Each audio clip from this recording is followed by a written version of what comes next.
Give it back, or I swear I will drag you off that horse myself."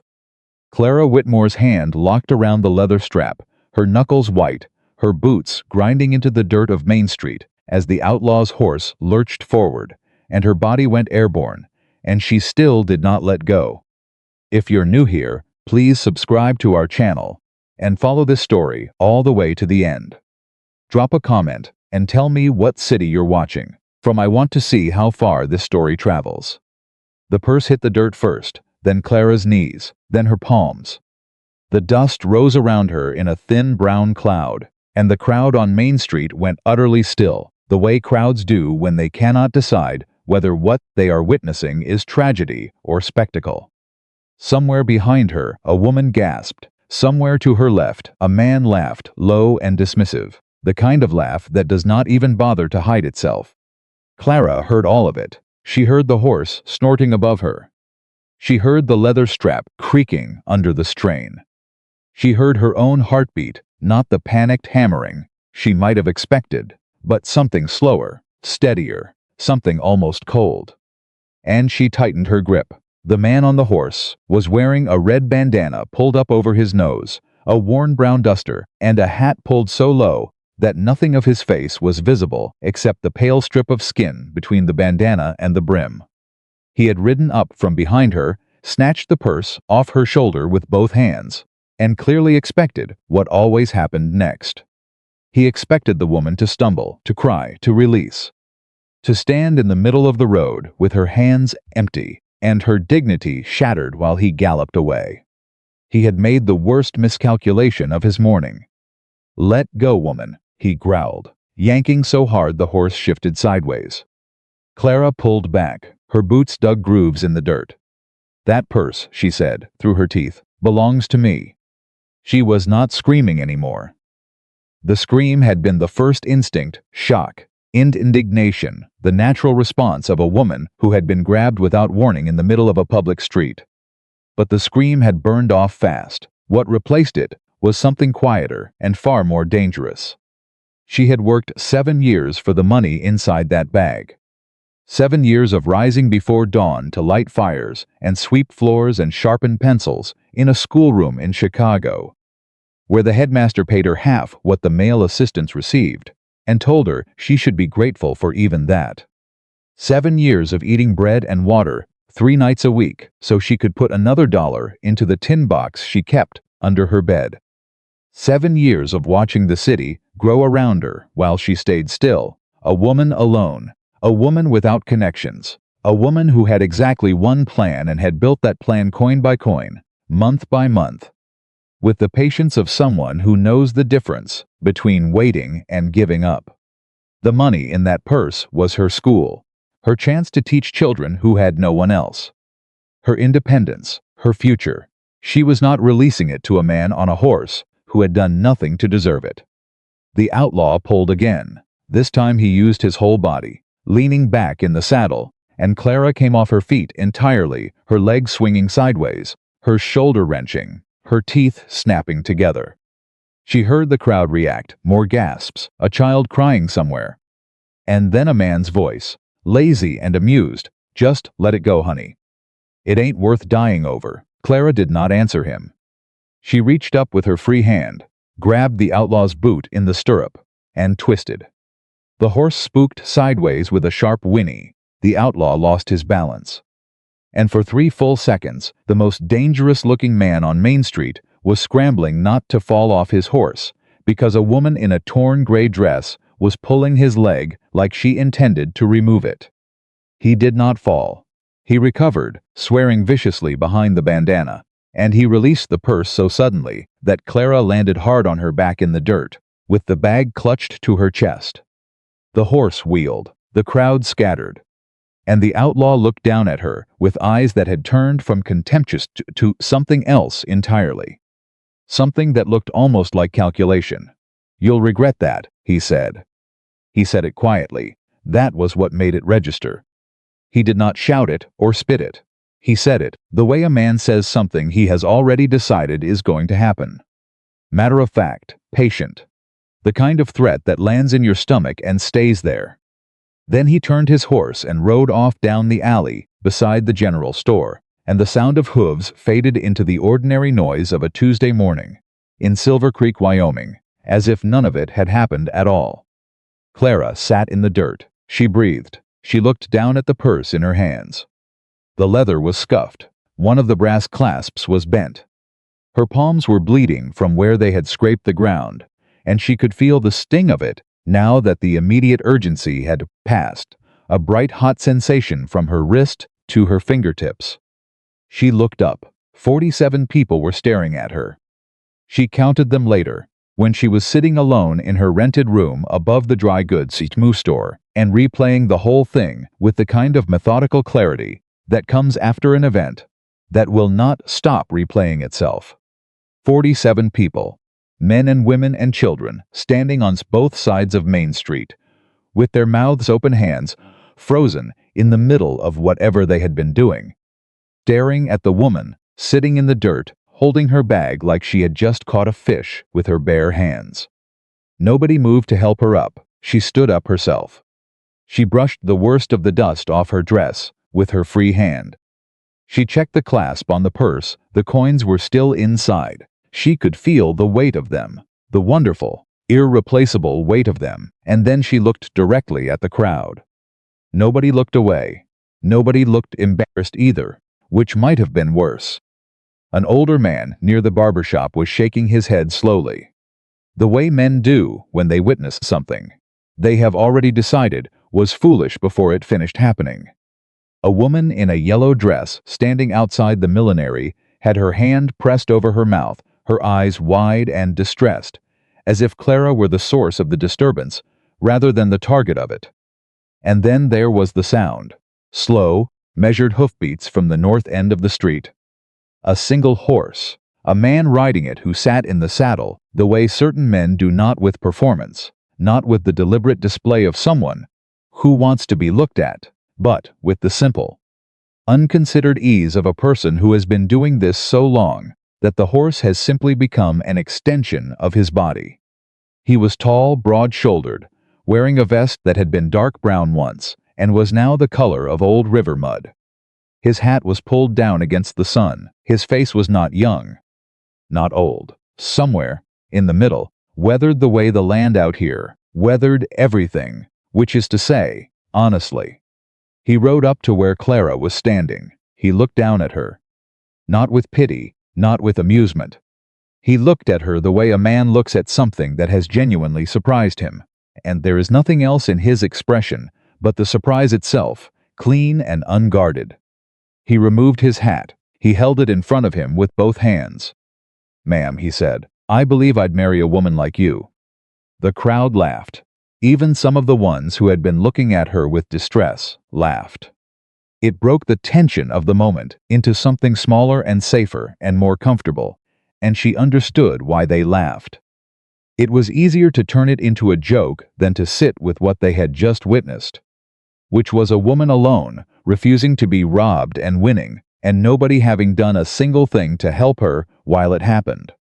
Clara looked at him. She felt the blood on her palms, and the dust in her hair, and the throb in her shoulder where the strap had pulled. And she looked at this man, sitting on his horse, saying words that were meant to be flattering and landing, somewhere in the neighborhood of infuriating. "I don't need a husband," she said. "I need people to stop standing on the side of the street watching while a woman gets dragged through the dirt."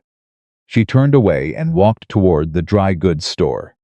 Behind her, she heard him say something else, not loud, not directed at the crowd, just low and even, more to himself than anyone. Fair enough, she did not turn around. Her name was Clara Whitmore. She was 29 years old, and she had come to Silver Creek, Wyoming Territory, in the spring of 1879, for the specific and carefully considered purpose of opening a school. Not because she had been sent there, not because she had been invited, not because anyone in Silver Creek knew she was coming, or had asked for her, or would necessarily be glad when she arrived. She had come because she had done her research with the same methodical patience she applied to everything. And what her research had told her was this: Silver Creek had 412 people. 11 of whom were between the ages of 6 and 14, and not one of them had access to formal schooling, because the nearest established school was 30 miles east in Clarksburg, and the Clarksburg school required a fee that most ranch families in the territory could not pay. She had written to the town mayor, a man named Horace Pemberton, 3 months before her arrival. He had written back after 6 weeks. His letter was 11 words long. Silver Creek has no funds for a school or a teacher. Clara had written back the same day. Her letter was considerably longer. She explained that she was not asking Silver Creek for funds.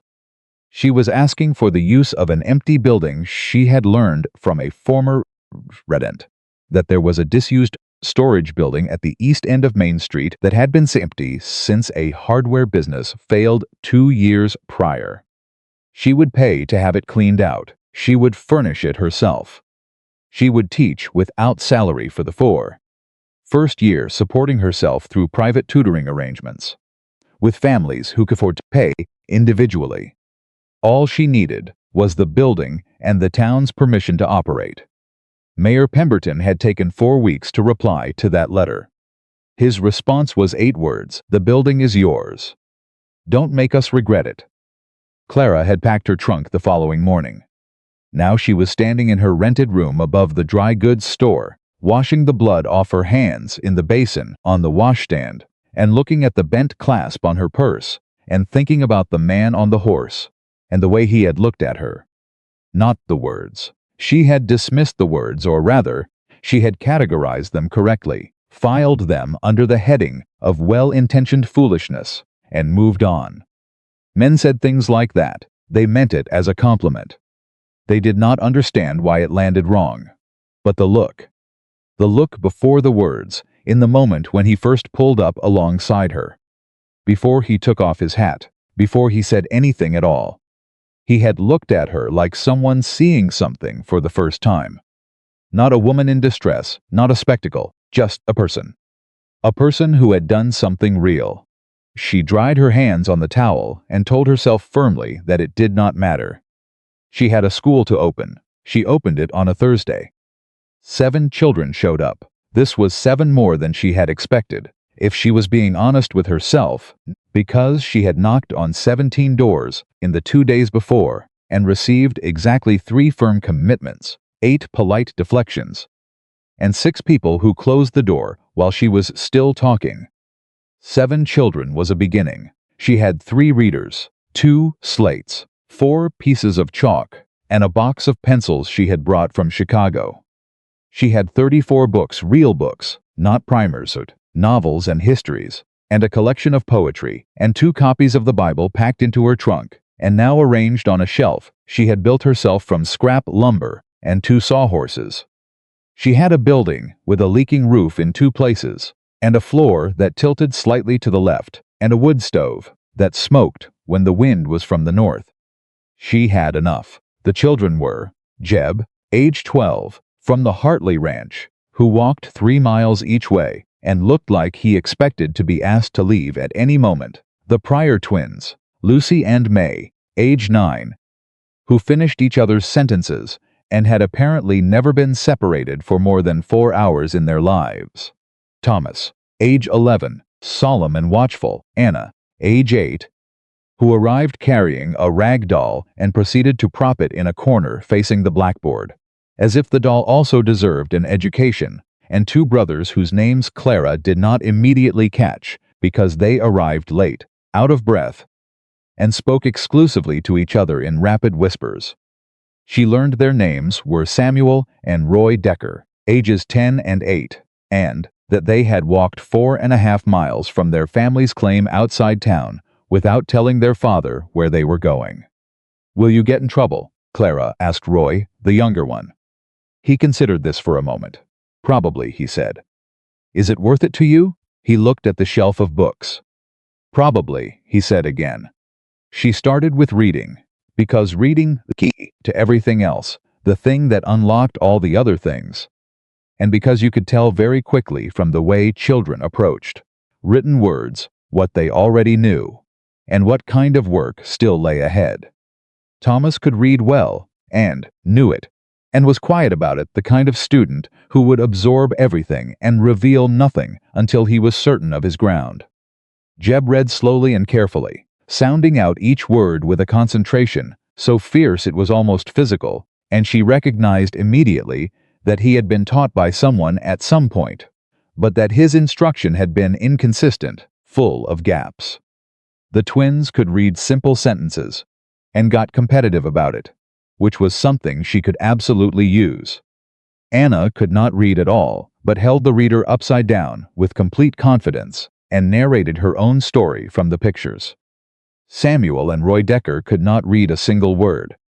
She sat with Roy for 20 minutes at the end of that first morning, just the two of them, while the other children worked on their slates. She did not explain to him what they were doing or make a production of it. She simply pointed to a letter and told him its name and the sound it made and waited for him to repeat it. By the end of those 20 minutes, Roy Decker knew 6 letters. He looked up at her with an expression on his face that she had seen on children before, the expression of someone who has just discovered that a door that appeared to be locked was only stuck, and that it opens if you push it the right way. "Will I be able to read a real book?" he asked. "Not a baby one." "Yes," she said, "if you come back." He came back every day that week. She was locking the schoolhouse door on Friday afternoon. 4 days after she had arrived in Silver Creek, 3 days after the incident with the purse, which she had not spoken about to anyone, when she heard footsteps behind her. She turned. It was the man from the street. He was on foot this time, not on horseback, which made him seem simultaneously larger and less imposing. Tall, definitely she had to tilt her chin up to look at him properly. He was holding his hat in his hands again, the same way he had when he'd sat on his horse, and said the thing that still occasionally surfaced in her thoughts at inconvenient moments. "Miss Whitmore," he said, "you know my name. Word travels in a town this size." He said it without apology. "My name is Nathan Cole. I own the Triple C Ranch about 6 miles north of town." "Mr. Cole," she said, "what can I do for you?" He was quiet for a moment. Not uncomfortable, he did not have the look of a man who was uncomfortable with silence. More like a man who was deciding whether to say what he had actually come to say, or a safer version of it. "The man who tried to take your purse," he said finally. She waited. "His name is Caleb Voss. He works for Denton Marsh. Marsh runs a cattle operation south of town, and he's been trying to push small ranchers and homesteaders off their land for about 3 years now. Voss does his dirty work for him." He paused.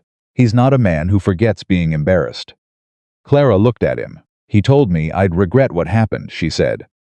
"So you're here to tell me he meant it?" "I'm here to tell you he meant it, yes." "And what exactly are you suggesting I do about that?" He held her gaze. "I'm not suggesting you do anything about it," he said carefully. "I'm telling you because you should know. What you do with the information is your business." She studied him for a long moment. "Why?" she asked.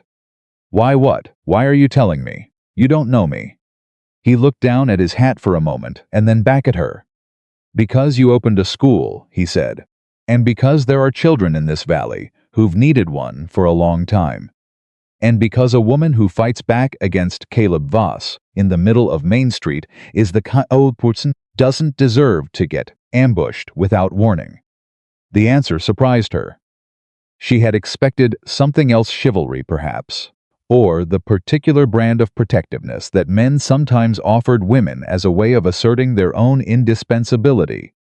What he had given her instead was a reason that had nothing to do with her being a woman, and everything to do with what she was trying to do. "Thank you," she said. He nodded. He replaced his hat. He started to turn, then stopped.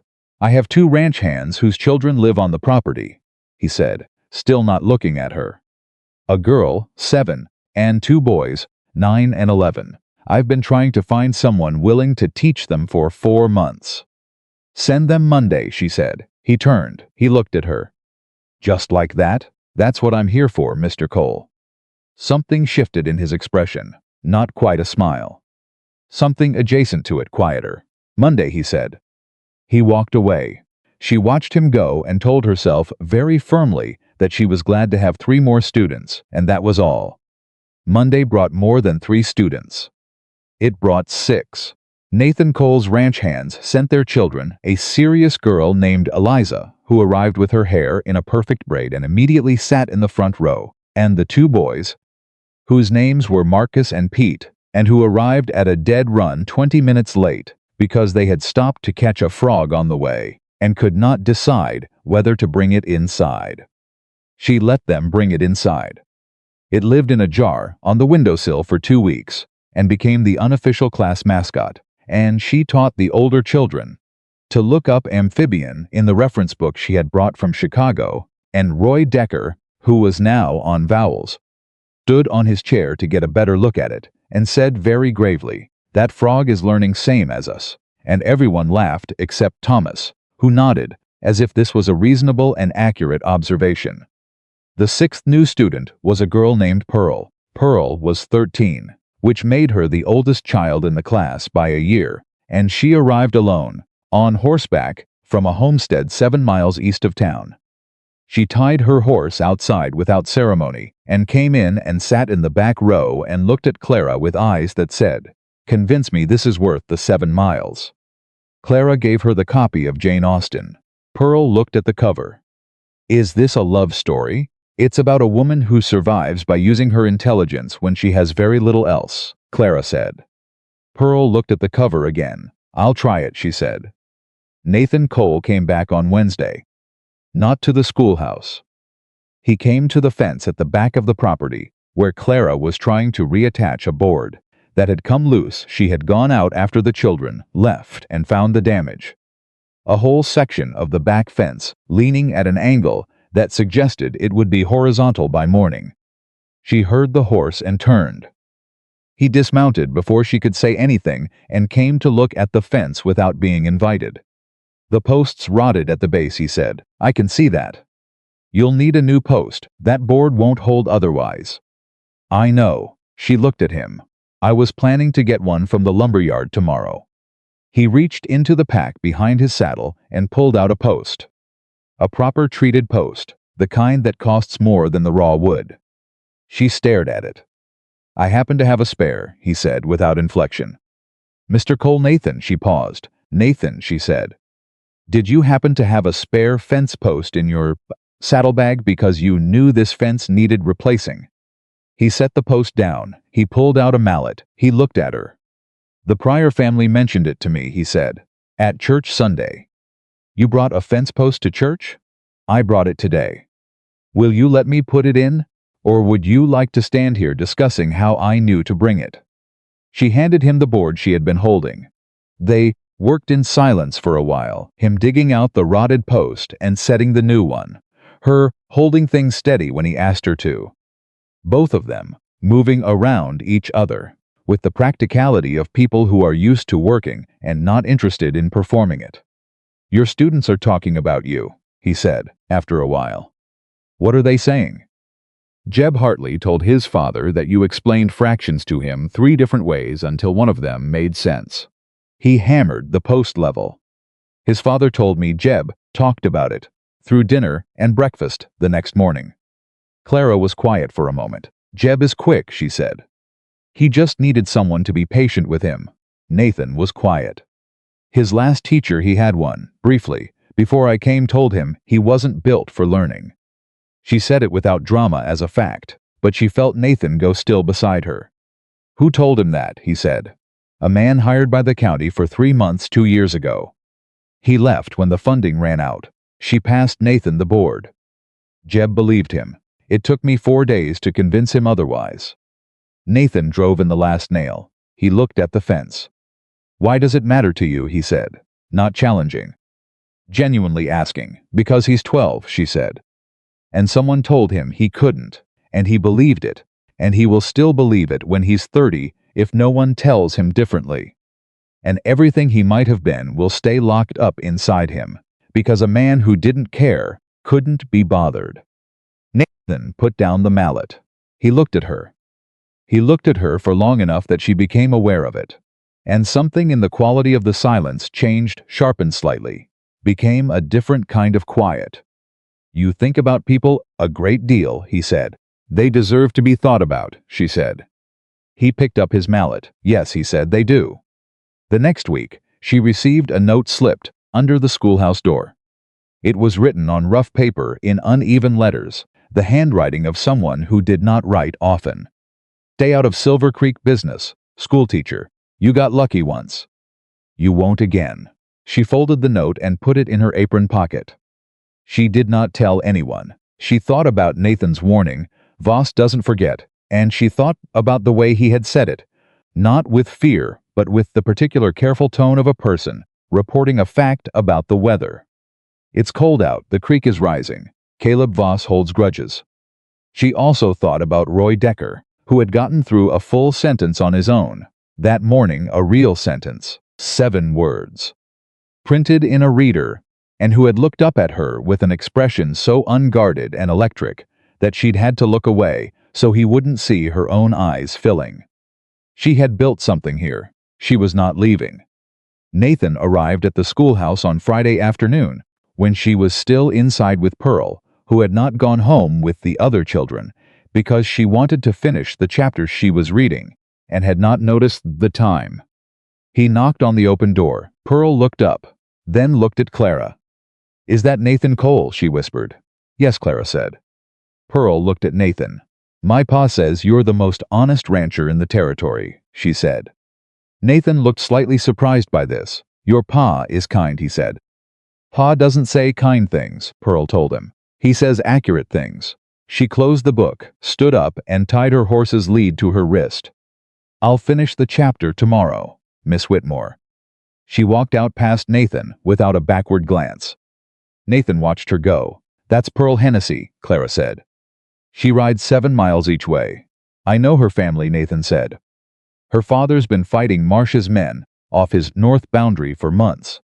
Something tightened in Clara's chest. Is he in danger? He's a stubborn man, Nathan said, which is either a protection or a problem, depending on the day. He came inside. He was carrying something, a wrapped bundle of what turned out to be 4 books when she opened it. Real books, histories, and a natural science reader, and a collection of American short stories. From my personal library, he said. I thought you could use them. She looked at the books. She looked at him. You have a personal library, she said. Most people do, he said, a little defensively. In Silver Creek in 1879. I like to read, he said. She turned the natural science reader over in her hands. What else do you like? She asked. He blinked. It was a simple question. She had not meant anything particular by it. She was curious, genuinely, practically curious about a man who carried fence posts in his saddlebag and showed up with books from his personal library, and looked at a woman covered in dust like he was seeing something for the first time. But something about the question seemed to catch him off guard. He was quiet for long enough that she almost said, You don't have to answer that, but before she could, he said, I like things that are honest. She waited. Honest work. Honest people. He looked down at the books in her hands. Books are honest. They tell you exactly what they are. Some of them lie, she said. They lie honestly, he said. If that makes sense. It did make sense. She looked at him again, really looked. The way you look at someone when you have stopped cataloging them and started simply seeing them, and what she saw was a man who was more complicated than he presented himself to be, and who knew it, and who was not entirely comfortable with it. Sit down, she said. He blinked again. I beg your pardon? There's no one here. Sit down. Tell me about the valley. She pulled out the chair from behind her desk and sat on the edge of it. I've been here 2 weeks, and I know almost nothing about this place beyond what I've observed. You've lived here how long? 14 years, he said. Then sit down and teach me something. You can consider it a fair exchange for the fence post. He stood in the doorway for another moment. Then he pulled out one of the children's chairs, which was considerably too small for him, and folded himself into it with a complete lack of self-consciousness that she found immediately and unexpectedly charming. He talked for an hour. He told her about the valley, the water rights disputes and the cattle trails and the history of the land before the town, when it had been Shoshone Territory, and the old trapper routes ran through the mountains. He told her which families were struggling, and which were established, which ranchers could be trusted, and which ones had arrangements with Denton Marsh that made them unreliable. He told her about the winter, the real winter, not the mild cold she might have known in Chicago, but the Wyoming kind, the kind that came in October and did not fully release until April, that could trap a person in a building for 3 days with no warning. He told her all of this practically without embellishment, as if it were information she needed, and he was simply the person who had it. And she listened. She asked questions. He answered them. And somewhere, in the middle of the second hour, it was getting dark outside, she realized. Properly dark, the blue-gray dark of evening. She looked at him and thought, this is a person I could trust with something real. The thought arrived so quietly and settled so naturally that she almost didn't notice it. Almost, she stood up. I've kept you too long, she said. I didn't have anywhere to be, he said. He stood up too. He was close. The room was not large, and 2 people standing in it occupied it differently than when one was sitting. Nathan, she said. The note, he went still. What note? She took it from her apron pocket and held it out. He read it, his jaw tightened. He read it again. When did you get this? A week ago. Slipped under the door. A week ago, he looked at her. The expression on his face was not anger exactly, or not only anger. There was something else in it. Something she could not quite name. Why didn't you tell me? Because it's my problem, she said simply. Clara. It was the first time he had used her first name. They both noticed it. He cleared his throat. Miss Whitmore, he said. Caleb Voss is not a man you handle alone. I'm not handling him, she said. I'm teaching school. He's the one who has a problem. That distinction won't matter to him. It matters to me. She took the note back and folded it. I appreciate the warning, Nathan. I genuinely do. But I came here to do something, and I'm going to do it. Caleb Voss leaving a note under my door changes nothing. He looked at her for a long time. You're the most stubborn person I've met in 14 years in this valley, he said. I take that as a compliment. It wasn't entirely meant as one. And yet, she said, he exhaled. He put on his hat. He walked to the door. He paused there with his back to her. I'll be around, he said, not watching over you. Just around. She understood the distinction he was making, and she appreciated it enough not to push back. Good night, Nathan, good night. He walked out into the dark. She stood in the schoolhouse alone, in the smell of chalk and wood smoke, and the particular atmosphere of a room where children have been learning. And she held the folded note in her hand, and looked at the shelf of books, his books now among hers, and thought about what he had said. I'll be around. She looked at the door where he had been standing. She thought, good. And then she blew out the lamp and went home to plan the next day's lessons, because there was always work to do, and she had never in her life let fear be a reason to stop doing it. Outside in the dark, Silver Creek settled into its nighttime quiet. Somewhere across town, in a back room of a saloon she had not yet set foot in, a man with pale eyes read a note that someone had written for him, because reading was not among his particular skills, and his expression did not change at all. His name was Caleb Voss, and he was very, very patient. The second week of school, Roy Decker read his first full sentence out loud. He stood up from his seat, without being asked, because sitting down did not feel right for what he was about to do, and he held the reader in both hands. The way you hold something you are afraid of dropping, and he said slowly. With each word landing separately like stones into still water, the dog ran to the barn. 6 words. Clara did not clap. She did not make a production of it. She simply looked at him and said, read the next one. He read the next one, and the one after that. By the time he sat back down, his hands were shaking slightly, and his face was doing something complicated that was not quite crying and not quite smiling, but existed in the exact territory between the two, and his brother Samuel, sitting beside him. Punched him, once in the shoulder, not hard, Just the specific punch that means I saw that, and I am proud of you, and I will never say it out loud. Pearl Hennessy in the back row turned a page in her book without looking up. He'll be reading Austen by Christmas, she said. Roy looked at the back of her head with an expression of pure worship. Clara turned back to the blackboard before anyone could see her face. It was moments like this that she had come for. Not the idea of them. She had worked with children long enough in Chicago to know that the idea and the reality were different things. That the reality was harder and slower and more exhausting and occasionally heartbreaking, in ways the idea never prepared you for. But this specific kind of moment, the moment when something that was locked became unlocked, when a face changed because a new door had opened inside a person, those moments were why she had packed her trunk and spent 3 days on a train and ridden the last 30 miles in a wagon with a broken wheel and a driver who barely spoke. Those moments were why she had not let go of the purse. She was still thinking about Roy's face 2 hours later when Nathan Cole appeared at the fence line. He did not knock. He never knocked. She had begun to notice, not because he was rude, but because he always positioned himself at the edge of her space and waited, the way a man does who has learned to ask permission through presence rather than words. She would look up and he would be there, and she would either acknowledge him or not.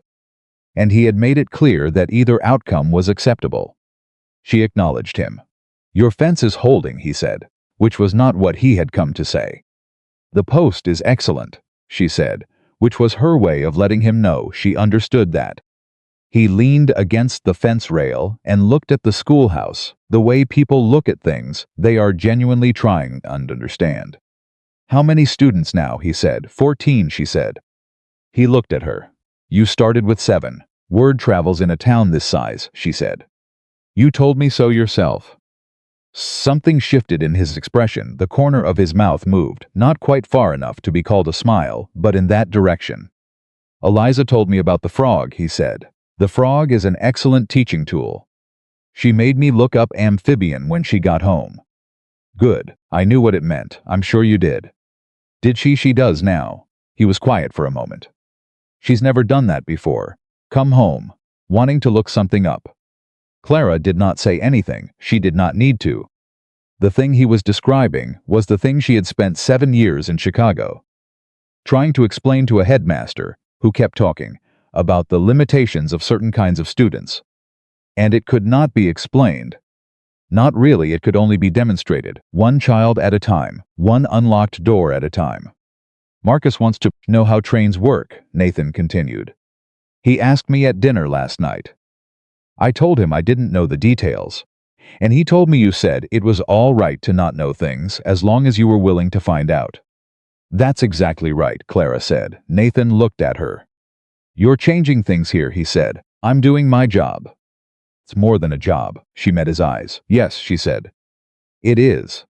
The afternoon light was doing something complicated around them, and she was very aware of how close he was to the fence rail and how close she was to the fence rail, and she stepped back and asked him if he had heard anything more about Voss. The shift in Nathan's expression was immediate. "Nothing concrete," he said. "But Marsh had a meeting with 3 of the southern ranchers last week. The ones whose land borders the Creek Valley. I don't know what was said." "The Hennessy claim borders the Creek Valley," Clara said. "Yes, Pearl's father." "Yes," she folded her arms. "If something happens to that family," she said, "Pearl stops coming. She can't ride 7 miles alone if her father can't spare her." "I know. So whatever Marsh is planning." "Clara," he said her name the way he had said it in the schoolhouse, directly, without apology. "I'm aware of the stakes. I've been dealing with Denton Marsh's land grab for 2 years. I know what he's capable of. Then what are you doing about it?" He looked at her. "What I can," he said, "legally. And if legal isn't fast enough," he was quiet. "Then I do more," he said. She studied him. "Who did you lose?" she said. He went very still. "I'm sorry? You said once that you believe love only brings pain. You carry something you haven't set down." She kept her voice even, not accusatory, just present. "I've watched you for 3 weeks. You help people from a specific distance. You take care of things without being asked. You show up without being invited, and then you leave before anyone can. I don't know. Before anyone can need you for anything beyond the practical. Nathan looked away. A long silence stretched between them. My younger brother, he said finally. 8 years ago. He was working a claim north of here. 3 men who worked for someone very similar to Denton Marsh, came to tell him the claim was no longer his. He was alone. I was supposed to be there. He stopped. I wasn't. Clara was quiet. I'm sorry, she said. Not the reflexive kind of sorry. The kind that means, I understand the weight of what you are carrying. It was a long time ago, he said. That's not how loss works, she said, and you know it. He looked at her. No, he said, it's not. They stood there in the early evening air, on opposite sides of a fence rail, and something between them, that had been taking shape for 3 weeks, solidified a little, became a little more real. Not a declaration, not even an admission. Just 2 people recognizing something in each other that they had both been careful not to name. He straightened up. I need to ask you something, he said. Then ask. The county commissioner is coming through Silver Creek next month. He's evaluating whether the territory warrants additional funding for public services, schools, roads, medical. He looked at his hat. A functioning school with documented enrollment would go a long way toward that argument. I'll have the documentation, she said immediately. It's more than paperwork. He'll want to visit to see it. He paused. He's a formal man. He'll want to see something that looks established. The roof leaks in 2 places, she said. I'll fix the roof. She looked at him. Nathan, I have materials, he said. It's practical. You cannot keep. I'm not doing it for you, he said, and then stopped, and said it differently. I mean, I'm not. It's for the school. For the children. I have a stake in this too, Clara. 2 of those children live on my property. She studied him for a long moment. All right, she said. All right, fix the roof. But I'm helping. He opened his mouth. I'm not asking, she said. It's my school. He closed his mouth. Saturday morning, he said. Saturday morning, she agreed. He left the way he always left, without ceremony, turning and walking to his horse, and riding away without looking back, and she watched him go and then went inside to plan the next week's lessons. She was not thinking about Saturday. She was almost completely not thinking about Saturday. The next morning, Thursday, she was halfway through a lesson on long division when the school door opened, and a man she did not recognize walked in without knocking. He was not particularly large. That was the first thing she registered. She had half expected, given the context of everything Nathan had told her, to be confronted eventually with the someone physically imposing, someone who made their intentions clear through sheer size. This man was average height, average build, wearing a clean shirt and a jacket that cost more than anything else in the room. His boots were new, his hair was neat. He looked like a businessman. He looked like the kind of man who had a businessman scared people more effectively than looking like a threat. He stood just inside the door and looked around the room with the calm, assessing expression of someone conducting an inventory. 14 children looked back at him. Clara set down her chalk. Can I help you, she said. Miss Whitmore, he said. My name is Denton Marsh. The room went very quiet. She had not told the children about Marsh. But children who live in small communities know things. They absorb information the way they absorb weather. From the air itself, from the way adults go still and lower their voices in certain conversations.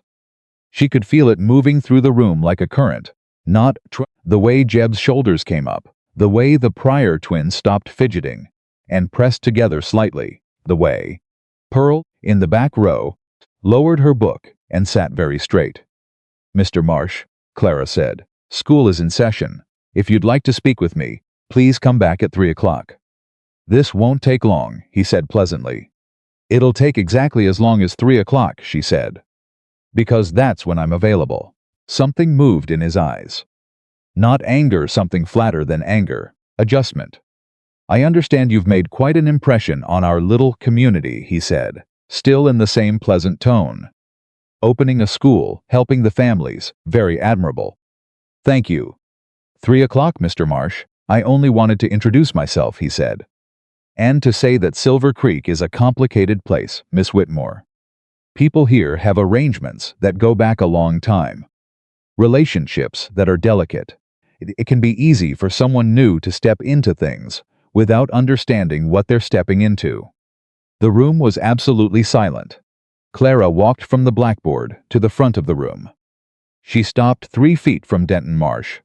She was aware of 14 children. She was aware of 14 children her, and she was aware that what she did in the next 30 seconds was going to mean something to them that had nothing to do with long division. Mr. Marsh, she said, her voice level and clear, I teach reading, writing, arithmetic, history, and natural science. I am not aware of any arrangements or relationships that intersect with those subjects. But if you'd like to speak further, 3 o'clock. My door will be open. She held his gaze, he held hers. He smiled first. 3 o'clock, he said agreeably. He turned and walked out. The door closed behind him. Nobody moved. Then Anna Small, 8-year-old Anna, with her rag doll in the corner, said, in a voice of absolute conviction, I don't like him. Clara picked up her chalk. Neither do I, she said. Now long division. Jeb Hartley raised his hand. Miss Whitmore? Yes, Jeb. Are we going to be all right? She looked at him. 12 years old, walked 3 miles each way, had been told he wasn't built for learning. Looking at her now, with the kind of question in his face that was not really about Denton Marsh at all, that all times adults had not been straight with him about difficult things. Yes, she said, we are going to be all right. I need you to trust me on that. He nodded. She turned back to the board. Denton Marsh did not come back at 3 o'clock.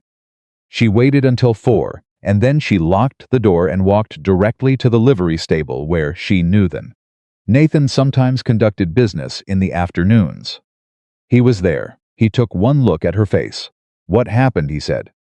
Not a question, she told him. He listened without interrupting, which was one of the things she had noticed about him. He did not fill silences or redirect or manage while she was talking. He just listened. When she finished, he was quiet for a moment. He came to the school, he said. He came to the school. In front of the children, yes. Nathan's jaw worked. That's a message, he said, not to you, to the town. He's telling people that he can go anywhere and do anything, and there are no consequences. Then what's the answer to that message, she said. You don't give him a consequence he can fight back against in the open, he said. You make sure that what you're building is so established, so visible, so connected to this community, that attacking it becomes attacking the community itself. She looked at him. That's the county commissioner visit, she said. That's part of it. What's the other part? He met her eyes. The other part is that people in this valley need to decide whether they're willing to stand together or keep hoping Marsh leaves them alone if they stay quiet. He paused. He won't. He never does. He picks them off one at a time, precisely because they won't stand together. Clara was quiet, turning this over. You've tried to organize them before, she said. He looked at her sharply. How do you know that? Pearl's father told Pearl, and Pearl tells me things she thinks I should know. She watched his face. It didn't work. No, he said, because they didn't trust each other enough. Because they'd each lost too much individually to believe that standing together wouldn't just mean losing together. She understood that. She understood it in her bones, the particular calculus of people who have been let down repeatedly, who have learned that hope is expensive, and the bill always comes due. What's different now? She said. He looked at her for a moment. You, he said simply. She stared at him. I'm a schoolteacher from Chicago who's been here less than a month.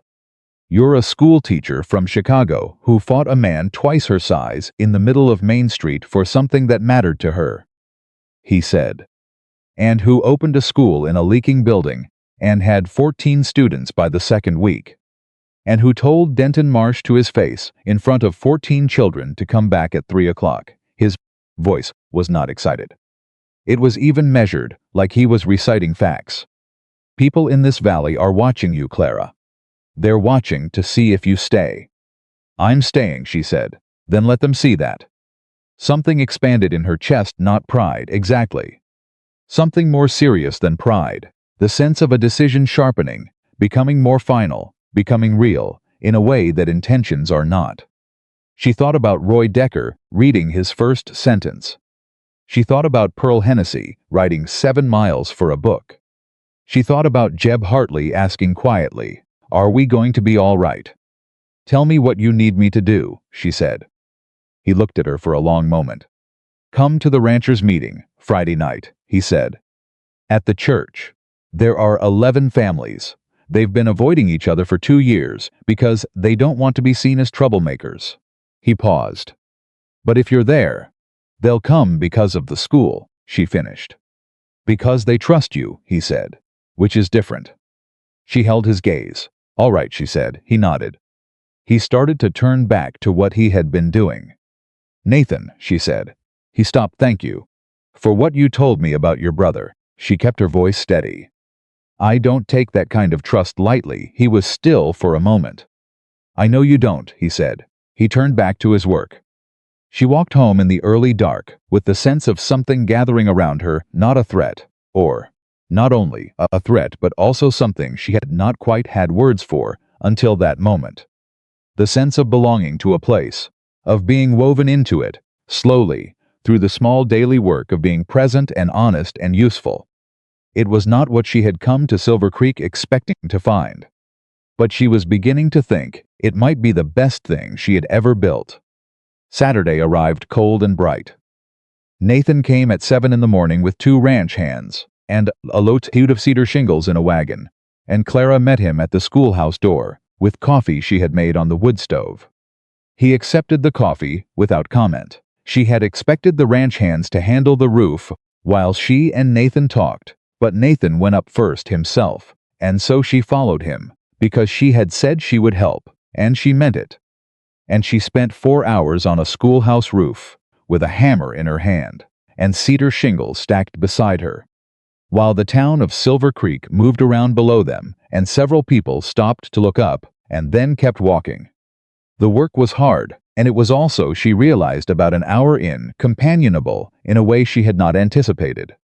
Nathan worked efficiently and without wasted motion, and he explained what he was doing and why, in the practical, uncondescending way of someone who assumes the person listening is capable of understanding.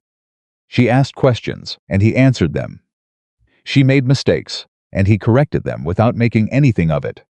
By noon, the front half of the roof was done. They sat at the edge with the coffee she had refreshed and the sandwiches she had made that morning, and Nathan's ranch hands were talking to each other below, and the town moved around them. "Can I ask you something?" Clara said. "You generally do," he said without heat. "Why haven't you married?" He was quiet for a moment. "The women who've been available to marry out here," he said carefully, "have generally wanted something I couldn't give them." "Which is?" "Certainty," he said. "A man who would tell them everything was going to be fine and mean it. Who wouldn't worry about the land, or the weather, or what Denton Marsh was doing." He looked at the horizon. "I'm not built for pretending. I don't want someone to pretend," she said, and then stopped, because she had not intended to say that out loud, and the way it had come out was far more direct than she had planned.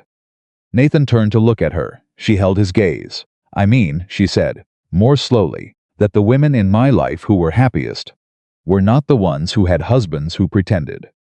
They were the ones who had someone honest." "You've thought about it," he said. "Marriage? I've thought about most things. And what did you decide?" "That I wouldn't do it unless it was someone who saw me clearly and chose me anyway." She looked at the half-finished roof. "Most men want a woman who makes their life easier. I tend to complicate things." "You don't complicate things," he said.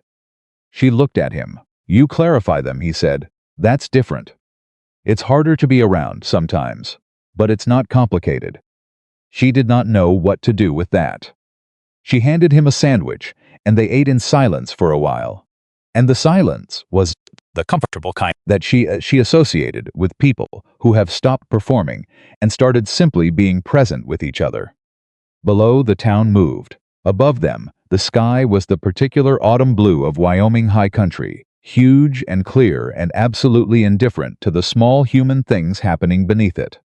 "I'll be at the meeting Friday," she said. "I know," he said. "I want to talk to Dan Hennessy before it." Pearl's father.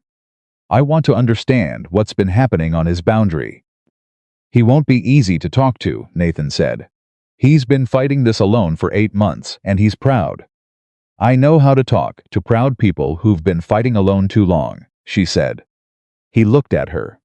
Something in his expression was unguarded in a way she was starting to recognize the particular look of a man who has been alone a long time, and is startled, occasionally, to find himself known. "Yes," he said, "I imagine you do." They went back to the roof. The Friday night meeting was held in the back room of the church, and Clara arrived early. Dan Hennessy was already there, which surprised her. She had expected someone who would arrive late as a statement of reluctance.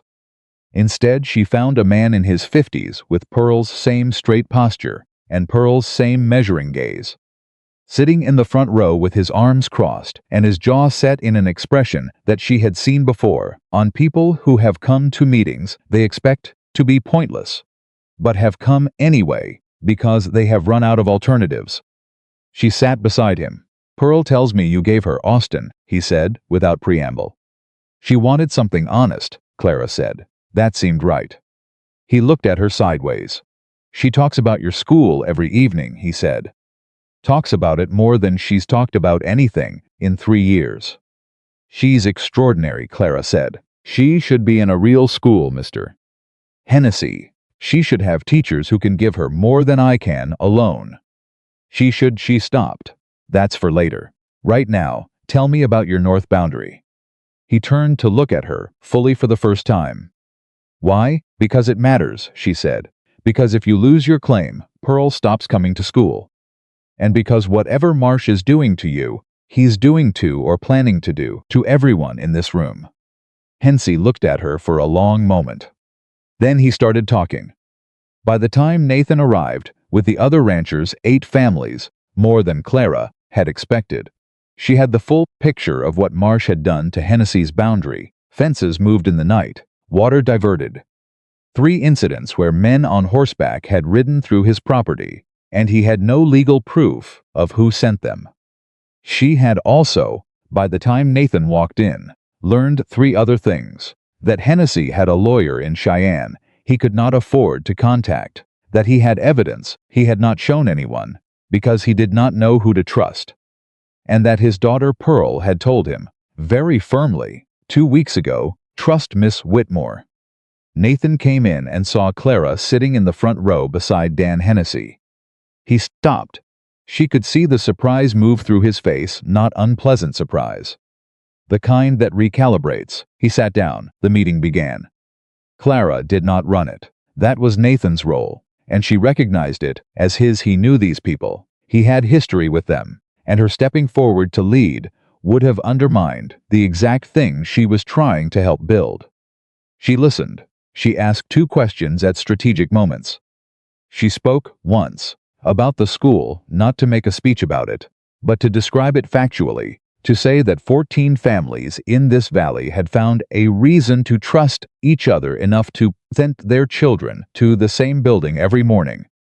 And that trust was a muscle, and the families in this room had been letting theirs atrophy.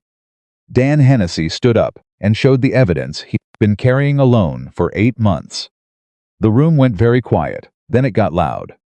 Clara sat back and watched Nathan hold the room together through sheer force of calm, redirecting anger into strategy, pulling people back from the edge of deciding nothing when their frustration pushed them toward it. He was good at it, better than she had expected, and she had expected him to be good. He had the kind of authority that does not come from title or volume, but from people knowing, in some bone-deep way, that a man means what he says and will not flinch when it costs him. She thought about what he had told her on the roof. "I'm not built for pretending." "No," she thought, "you are not." The meeting ended 2 hours later with something she had not dared hope for, a specific plan.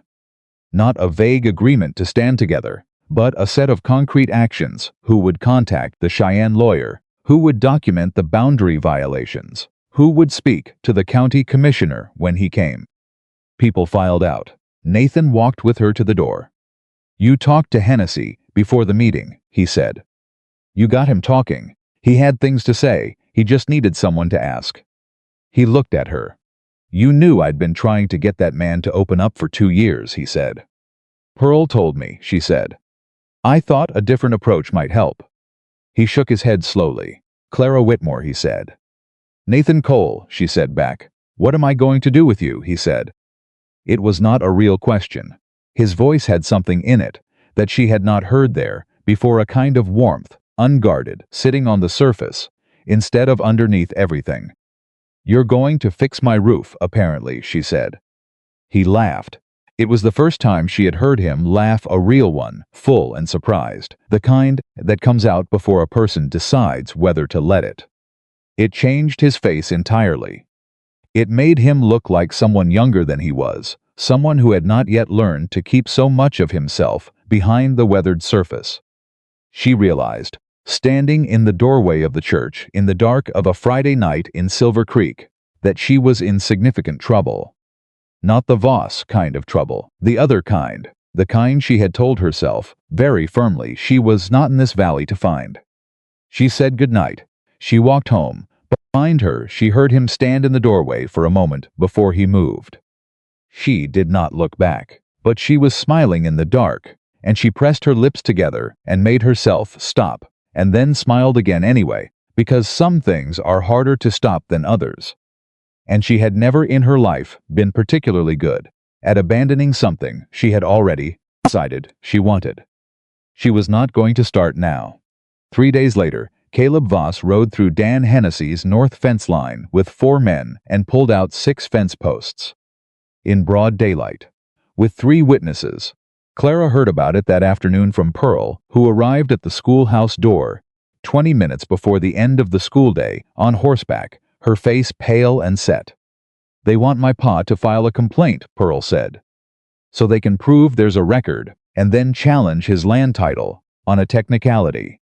Clara looked at her. "How do you know that?" "Because I listen," Pearl said simply. Clara put down her chalk. "Go home," she told the other children, quietly. "Tell your parents there's no school tomorrow."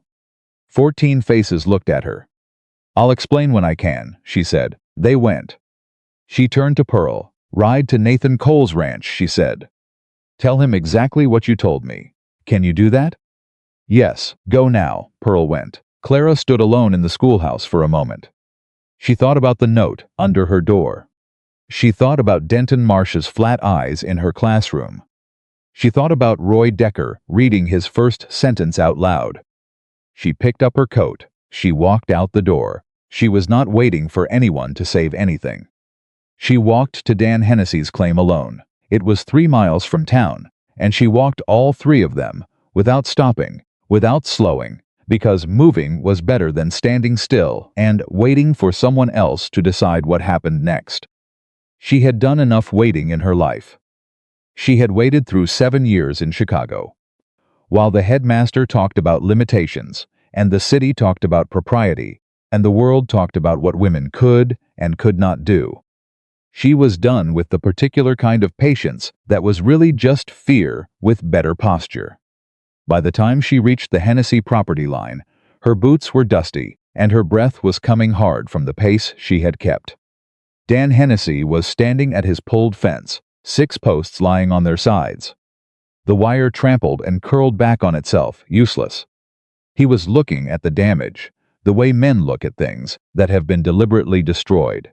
Not the open shock of an accident, but the cold, settling weight of understanding that someone chose this. Someone planned it. Someone did it and rode away, knowing there was nothing to stop them. 3 men from neighboring homesteads were there too. Clara recognized 2 of them from the Friday meeting. They were standing slightly back from Hennessy, the way people stand when they want to help, but do not know how to begin. Hennessy looked up when he heard her boots. "Miss Whitmore," he said. "You shouldn't be here." "I disagree," she said. She looked at the fence. Then she looked at the 3 witnesses. You saw it? All of it, said the nearest man, Garrett. She remembered. Cattle rancher, 2 children in her school, had barely spoken at the Friday meeting. 4 riders, Voss in front. They pulled the posts like they had all the time in the world. Didn't hurry, didn't hide their faces. They wanted to be seen, Clara said. That's what I think, Garrett said. They wanted a report filed, she said. They want you to go to the county office, Mr. Hennessy, and file a formal complaint. That creates a paper record. And once there's a paper record, Marsh's lawyers in Cheyenne can challenge your title and drag it into a dispute that costs more money than you have. The 3 men looked at her. Hennessy's jaw was tight.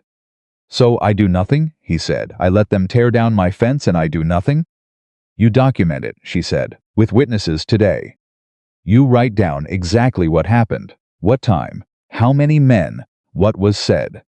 You have your witnesses sign it, and you do not file anything through the county office. You send it directly to the Cheyenne lawyer. Nathan contacted last week. Hennessy stared at her. Nathan contacted. At the meeting, she said. Did you not? He said he would reach out that same night. Hennessy looked at Garrett. Garrett looked back at him. I didn't know that, Hennessy said slowly. He didn't tell you. She understood immediately. Nathan had made the contact quietly, the same way he did everything without announcement, without asking credit. He should have told you. But the point is, you're not alone in this. You haven't been alone in this since Friday night, even if it doesn't feel that way yet. Something moved across Hennessy's face. Not quite relief. He had been fighting too long and too hard for something as easy as relief. But something adjacent to it. A small softening at the edge of the set jaw. The lawyer, he said. Nathan has his name. Go to him before you go anywhere else. A sound of hooves. She turned. Nathan came at a pace that was faster than his usual measured approach, Pearl riding close behind him. He pulled up, looked at the fence, looked at Clara, standing at the Hennessy property line, and the expression on his face was something she could not fully decode, partly the practical assessment of someone cataloging damage, partly something else, something that crossed his face quickly and was put away before she could name it. He dismounted. He came to stand beside her. You walked here, he said quietly, for her ears only. Yes, she said. 3 miles, I'm aware of the distance. He looked at her. I know you are, he said. Then, louder, to Hennessy, I got Pearl's message. What exactly happened? Hennessy told him. Nathan listened. He asked 2 precise questions. Were the posts pulled or cut at the base? And which direction did the riders go when they left? Hennessy answered both. Nathan nodded. He crouched down and looked at one of the pulled posts the way he had looked at the rotted post on the schoolhouse's fence weeks ago, with the specific attention of someone who understands what they are looking at. He stood back up. They'll be back, he said. When? Garrett asked. When they think enough time has passed for you to get rattled and make a mistake. He looked at Hennessy. Don't make a mistake. Do not file anything through the county office. Not yet. That's what she said, Hennessy said, nodding at Clara. Nathan glanced at her. Then she's right, he said. She met his eyes briefly and looked away. I can have men on this boundary tonight, Nathan continued. And I'll reach out to the other families from the meeting. If we present a united front to the county commissioner next week, Marsh loses his leverage on the legal side. And on the other side, Hennessy said. Nathan held his gaze. I'm working on the other side, he said. It was not a full answer. But it was an honest one, and Hennessy, who Pearl had told her, does not say kind things. Only accurate things. Looked at Nathan Cole with something that was as close to trust as a stubborn man who has been let down before can manage. All right, he said. They stayed another hour. Clara helped Hennessy's wife write down the witness accounts at the kitchen table while Nathan and the ranchers talked outside. And when it was done, she read it back to make sure it was clear and accurate, and would be legible to someone in Cheyenne who had never been to Silver Creek. Hennessy's wife, a small, quiet woman named Ruth, who had brought everyone coffee without being asked and had said nothing. Until Clara finished reading, looked at the written page, and said, Is this enough? Clara looked at her. It's a beginning, she said. Every solid thing starts as a beginning. Ruth folded her hands around her coffee cup. Pearl talks about you, she said, every evening. Pearl is extraordinary, Clara said. Whatever happens with all of this, please don't let her stop coming to school. Whatever it costs. Ruth looked at her steadily. She wouldn't let us stop her, she said. She's her father's daughter that way. Clara thought about that on the walk back to town.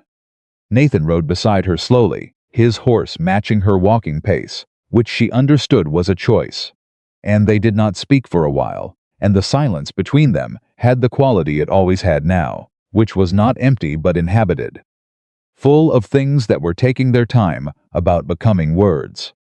You shouldn't have walked out there alone, he said. When they were a mile from town. You weren't available to consult, she said. Clara. I'm not going to apologize for moving quickly when something needed to happen, she said, not unkindly. I know you're concerned, I know why. But if I had waited at the schoolhouse for someone to come and tell me what to do next, Pearl would have found me sitting on my hands, and that is not the lesson I want her to learn. He was quiet for a moment. I'm not asking you to sit on your hands, he said. I know, I'm asking you to, he stopped, started again. There are 3 men in this territory who work for Voss, who would not hesitate to hurt a woman alone on a road if they thought it would send a message. I know that too, and I refuse to let fear about what might happen stop me from doing what needs to happen. She looked up at him. I've lived under that kind of fear my whole life, Nathan. Not the Voss kind, the quieter kind, the kind that tells you to be smaller, to wait, to let someone else lead so that when it goes wrong you can't be blamed for it. I am done with that kind of fear, all kinds. He looked at her for a long time. I know, he said finally. He looked away. I know. She understood what he could not quite finish saying. She let it be unfinished.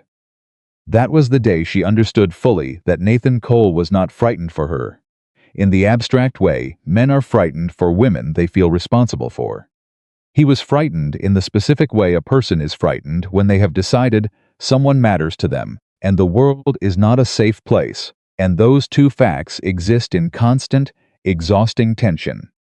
She understood it, because she had begun to feel something similar herself. The county commissioner arrived on a Tuesday. His name was Edward Farrow, and he was exactly as Nathan had described him: formal, deliberate.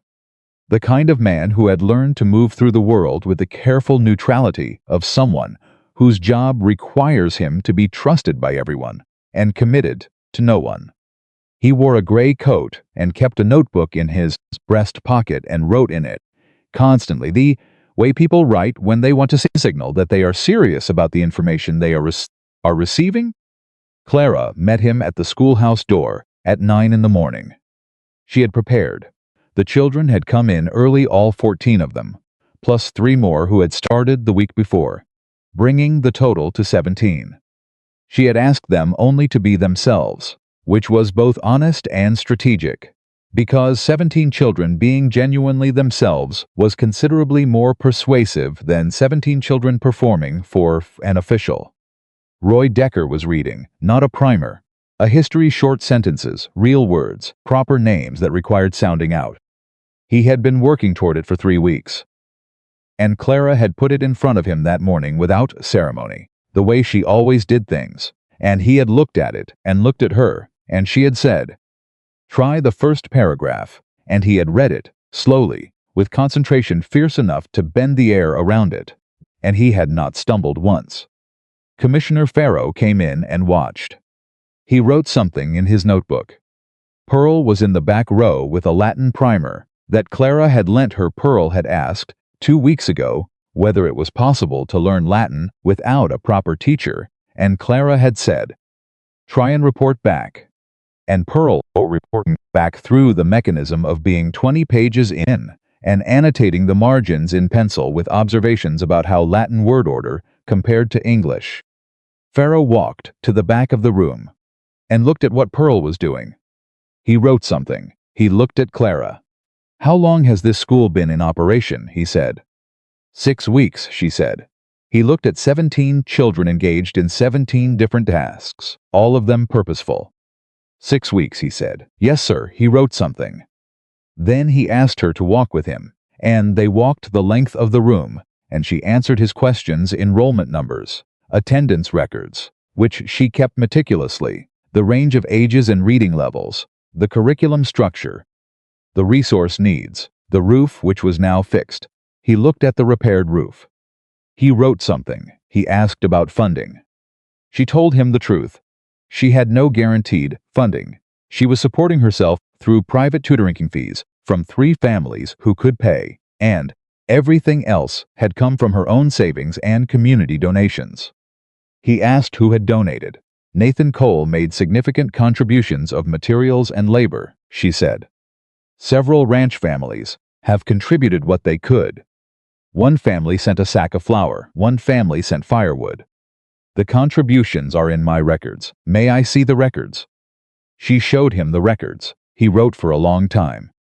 He closed his notebook. He looked at her directly for the first time since they had begun walking.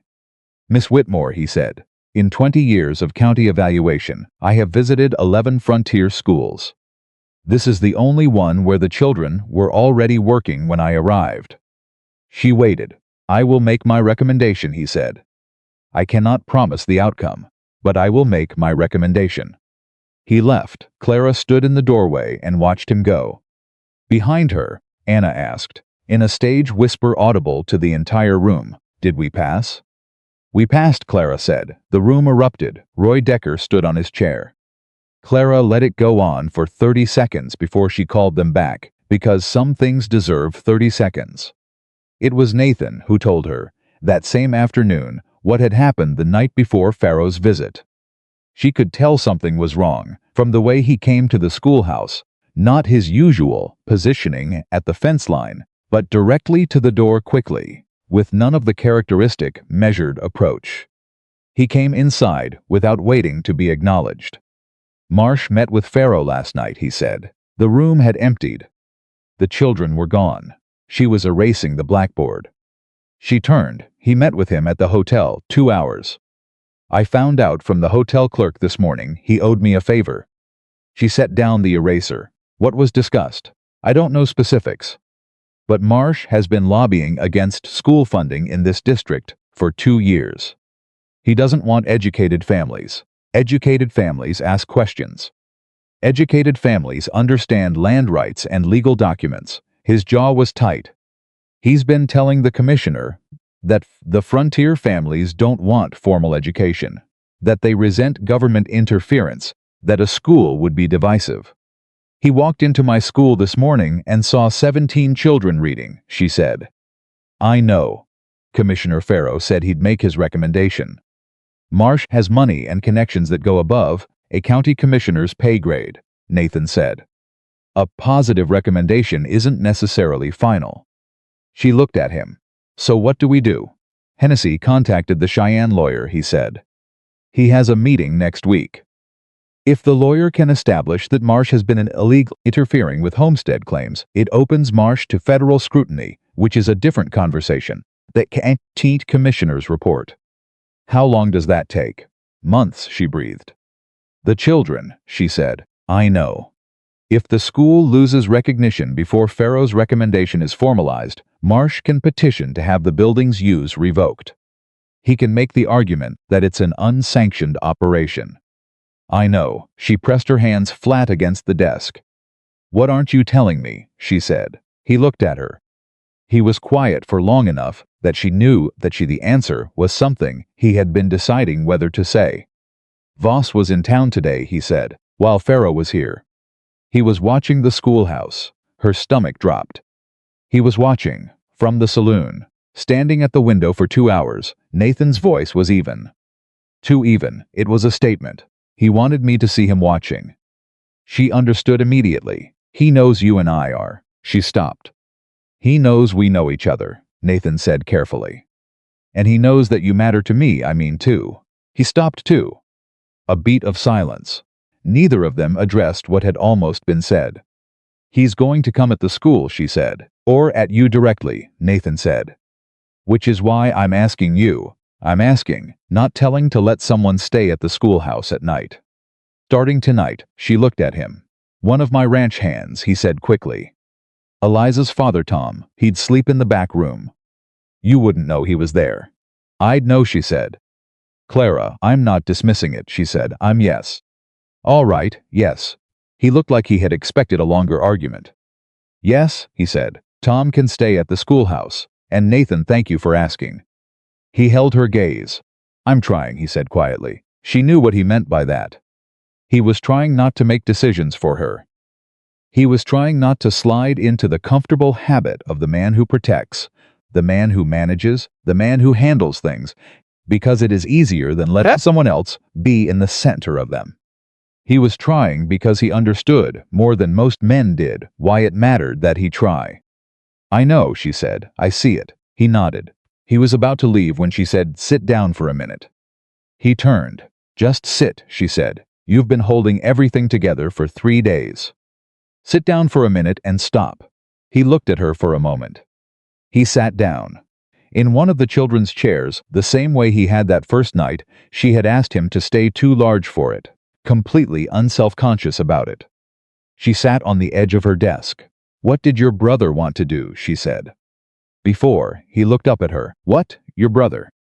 Before everything. What did he want to do with his life? Nathan was quiet for a moment. He wanted to start a small ranch, he said. Nothing like mine. 10, 12 head of cattle. Enough to live on. He looked at his hands.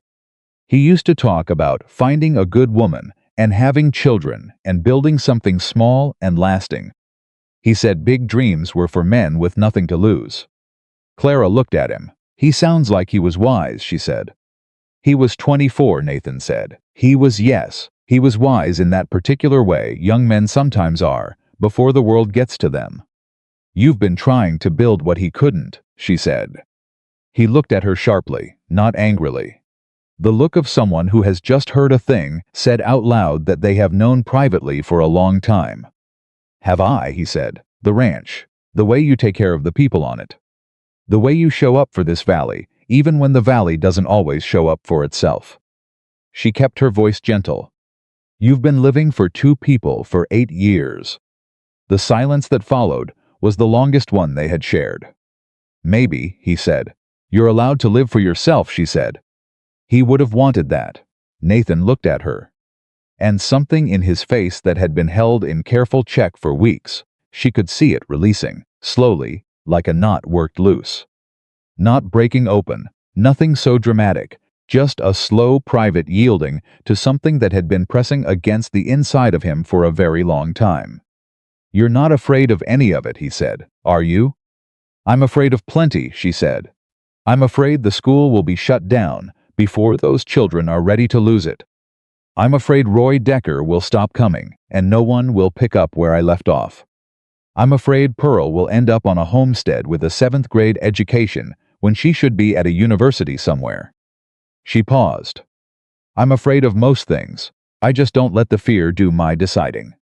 He looked at her for a long moment. I think, he said slowly, that you are the most. He stopped. The most what? He shook his head, not dismissively, but the way people shake their heads when they have arrived somewhere they did not expect. Remarkable, he said finally. I think you are the most remarkable person I've met in Silver Creek. She held his gaze. In Silver Creek, she said. The corner of his mouth moved. Anywhere, he said. She looked away first. Go home, Nathan, she said, not unkindly. You have a ranch to run. He stood up. He put his hat on. He paused at the door. I'll have Tom here by nightfall, he said. I know you will. He left. She sat in the empty schoolhouse for a long time after, in the smell of chalk and cedar, and the particular worn warmth of a room where 17 children had been present all morning, and she let herself feel, carefully and without drama, what she had been feeling for weeks. She did not name it. She did not need to name it. It was already real. 4 days later, the schoolhouse window was broken. Not a rock thrown in accident. A deliberate breakage, the largest window, the one that faced Main Street, smashed cleanly from the outside in the dead of the night. Tom had been asleep in the back room and heard it, And by the time he reached the front of the building, whoever had done it was gone. Clara arrived at first light and stood in the broken glass and did not say a word for 60 seconds. Then she said, "Where is the nearest glass supplier?" Tom stared at her. "Lumberyard has some," he said. "I think. Find out," she said, "and send word to Nathan that I need to speak with him." The children arrived an hour later. They stopped at the door. They looked at the broken window. The glass was swept up, but the hole was still there, cold morning air moving through it freely. Clara was already at the blackboard. "Come in," she said. "We're starting with reading." Nobody moved for a moment. Then Jeb Hartley walked in and sat down. Then the others followed, one by one. Roy Decker was last. He stopped at the gap where the window had been and looked at it for a moment, and then he looked at Clara. "Did Voss do this?" he said. She looked at him. He was 12 years old. He had walked 3.5 miles in the cold before dawn and was standing in a schoolhouse with a broken window because he wanted to be here, because this place had given him something he had not had before, and someone had tried to take it from him while he slept. "I don't know who did it," she said, "but whoever it was did not stop school from happening today. You're here, aren't you?" He looked at the gap. "I'll fix it," he said. "The glass is at the lumber yard. I can cut glass," he said. "My pa taught me before he stopped. I know how." She looked at him. "Then stay after today," she said. "I'll pay you a dime." He sat down. He opened his reader. By afternoon, Nathan had replaced the window with Jeb Hartley, holding the pane steady, and Roy Decker applying the glazing compound with the careful focus of a boy who knows he is doing something real. And 3 other children sat outside, watching and talking to each other, and Clara stood at the back and thought, "This is what Marsh does not understand. He thinks breaking something is the same as ending it." Nathan caught her eye from across the room. She gave him a small nod. He gave one back. That night, Nathan called together 8 of the Valley ranchers at his own property. Clara came too, not because he had asked her, but because she was part of this now, woven in, and they both knew it, and neither of them pretended otherwise. She sat at the table with Hennessy and Garrett and the others, and she listened and she spoke when she had something useful to say, and stayed quiet when she did not. And the plan they built that night was specific and solid, and had more moving pieces than anything they had tried before. The Cheyenne lawyer had looked at Hennessy's documents and said one word: federal. Marsh's interference with the homestead claims crossed lines that were not county lines. They were federal lines, which meant the county commissioner's report. However, Marsh had tried to shape it. It was now a smaller piece of a much larger picture. Garrett leaned back in his chair. "He overplayed it," he said. "He thought he could squeeze us all quiet before anyone looked too closely." "He nearly managed it," Hennessy said. "Nearly," Nathan said. Clara looked around the table. 8 men who had spent 2 years being picked off alone, sitting at the same table, talking about the same problem, building the same solution together. She thought about Roy reading that first sentence. She thought about Pearl's margin notes in the Latin primer. "Small things first, then larger things." "What happens next?" Garrett asked. "We document everything," Nathan said. "Every incident, every witness, every piece of evidence Marsh has given us over 2 years. We give it to the federal lawyer, and we let the law do what it exists to do." "And if the law is too slow," Hennessy said. Nathan looked at him. "Then we stand at that boundary line together," he said. "And we let Marsh decide whether he wants witnesses." The room was quiet. Then Hennessy nodded. One by one the others nodded too. Outside in the dark, the territory lay wide and cold and indifferent, the way territory always does, and somewhere south of the Hennessy claim, in a lamplit room that smelled of whiskey and old grudges, Caleb Voss was receiving instructions from a man in a good jacket, whose eyes were doing the same flat calculation they had done in a schoolhouse full of children. The difference was this: the people in Nathan Cole's kitchen knew exactly what was coming. And this time they were ready. The federal letter arrived on a Wednesday. Nathan was the one who brought it. He rode into town faster than his usual pace, she could tell, before he dismounted. Something in the way he held himself, the contained tension of a man carrying news that has not yet decided whether it is good or catastrophic. He came to the schoolhouse at noon, during the break, when the children were eating outside, and Clara was inside, reviewing the afternoon's lessons. He put the letter on her desk without a word. She read it. Then she read it again. A federal land agent, she said. Coming in 3 weeks. Out of Cheyenne, Nathan said. The lawyer moved faster than I expected. Someone in the federal office already had a file on Marsh. Apparently Silver Creek is not the first valley he has done this to. She looked up. Not the first. There were 2 other cases. One in Colorado, one in the Dakota Territory. Both settled quietly because the families ran out of money to fight. His jaw was tight. He does this.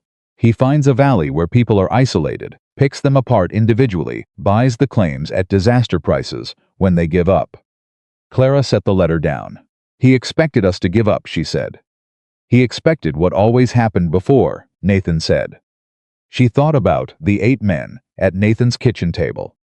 She thought about Dan Hennessy showing the evidence he had been carrying alone for 8 months. She thought about Garrett, who had barely spoken at the first meeting, and who last week had ridden to 2 neighboring homesteads on his own initiative to share what the Cheyenne lawyer had said. He didn't account for the school, she said. Nathan looked at her. No, he said, he didn't. She stood up. 3 weeks, she said. The commissioner's recommendation should come before then. It came this morning, Nathan said. He reached into his vest and placed a second paper on the desk. She picked it up. Commissioner Farrow's recommendation was 2 pages long, formal and precise, the language of a man who has trained himself to be fair through the mechanism of being specific. He had documented enrollment, curriculum, attendance, community impact. He had noted, in language that was dry but unmistakable, that the school operated without public funding on the strength of community support and the dedication of a teacher who had established in 6 weeks what most frontier schools failed to establish in 2 years. He had recommended full territorial recognition and formal funding allocation. Clara read the last paragraph twice. She set the letter down. She pressed both hands flat on the desk. Clara, Nathan said. Give me a moment, she said. He gave her the moment. She was not someone who cried easily, or often it was not that she considered it weakness. She did not believe that. She had told children their whole lives that feeling things fully was not weakness. But there was a specific kind of emotion that came from fighting very hard for something, and then having the evidence arrive, in formal language, on paper, that the fight had produced something real. It bypassed the usual barriers. It arrived somewhere central and sat there, heavy and warm and overwhelming. She breathed through it. She looked at the shelf of books, Nathan's books among hers, 17 readers stacked on the side table, Pearl's annotated Latin primer, sitting alone at the end as its own category. She looked at Nathan. We have to tell the families tonight, she said. I've already sent word, he said. Of course you have. She looked at him. What else have you done that you haven't told me yet? He had the expression of a man caught being efficient. I contacted Tom Hennessy to escort Pearl to school for the next 3 weeks, he said. Given that Voss has been increasingly visible, and I spoke to the lumberyard about materials to expand the schoolhouse, the building will need to be larger if the territorial funding comes through, and enrollment continues to grow. He paused. And I may have written to a colleague in Laramie about whether there is a second teacher available who could assist you by spring. She stared at him. A second teacher, she said. You have 17 students now. You'll have 25 by spring. One person cannot do it alone indefinitely.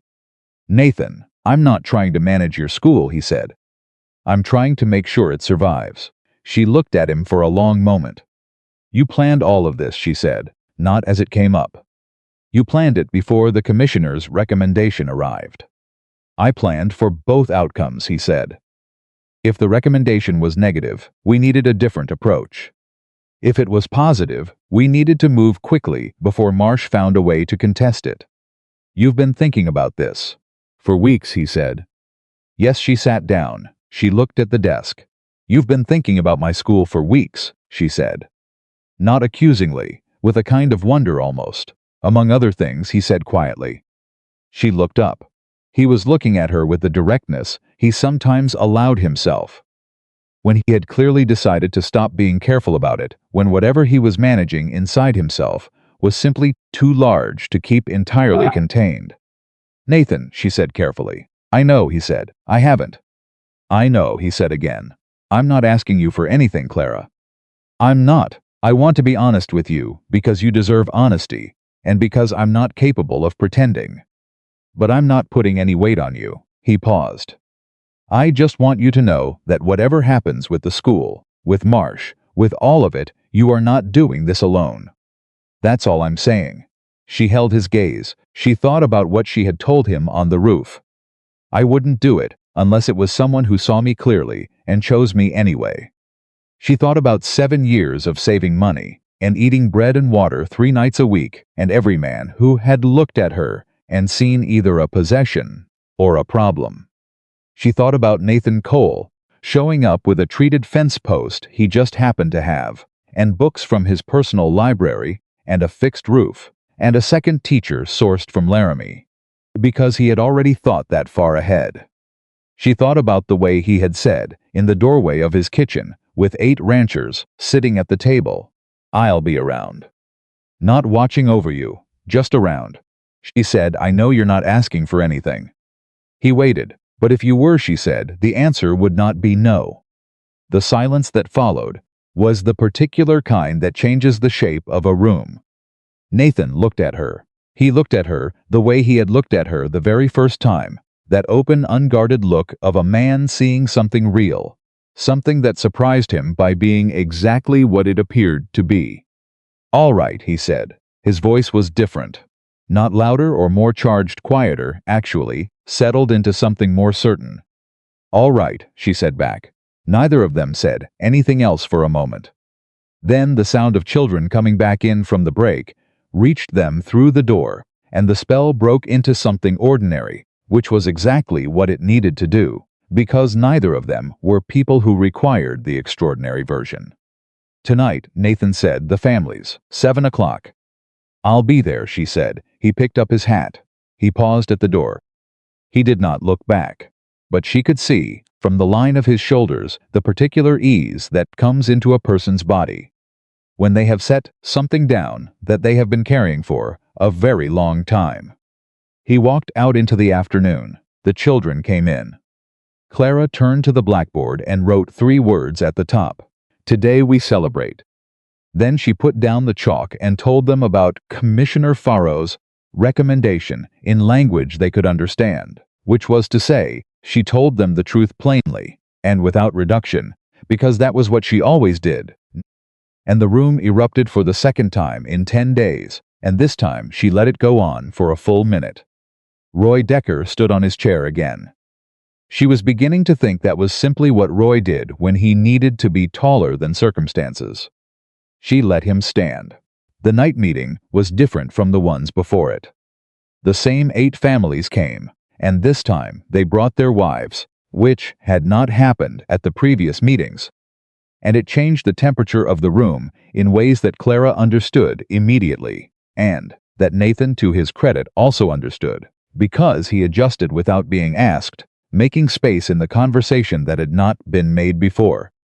Directing questions to Ruth Hennessy and to Garrett's wife, a woman named Helen, who turned out to have kept her own records of the boundary violations, because she did not trust anyone else to do it correctly.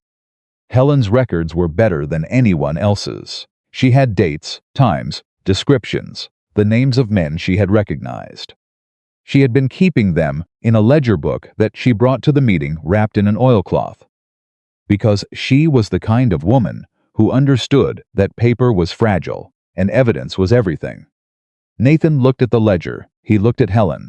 How long have you had this? He said. 14 months, she said. Why didn't you? Nobody asked, she said, without rancor, simply as a fact. Nathan looked at Clara. Clara did not say anything. She did not need to. He looked back at Helen. May I take this to the Cheyenne lawyer, he said. Helen looked at her husband. Garrett nodded. She looked at Nathan. Yes, she said, on the condition that it comes back. On my word, Nathan said. She handed it over. The meeting ran 2 hours. By the end of it, the federal agent's visit had a structure: who would meet him, in what order, what documentation he would see first, how they would present the pattern of Marsh's interference in language that connected individual incidents into a coherent and damning whole. It was the work of people who had stopped being afraid of each other and started trusting each other enough to think together. After everyone left, Clara helped Nathan stack the chairs. Helen's ledger, she said. I know, he said. 14 months. While you were trying to convince Garrett to trust you.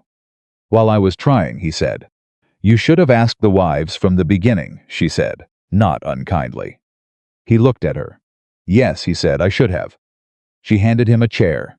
You're learning, she said. Slowly, he said. Most worthwhile things move slowly, she said. He stacked the chair. He looked at her over the stack. Clara, he said. She looked at him. What I said earlier. About the answer not being no. I remember. I want to be sure you meant it, he said. Not in the middle of good news. Not because the moment was I want to be sure, it was real. She put down the chair she was holding. She looked at him directly. Nathan Cole, she said, I do not say things I do not mean. I never have.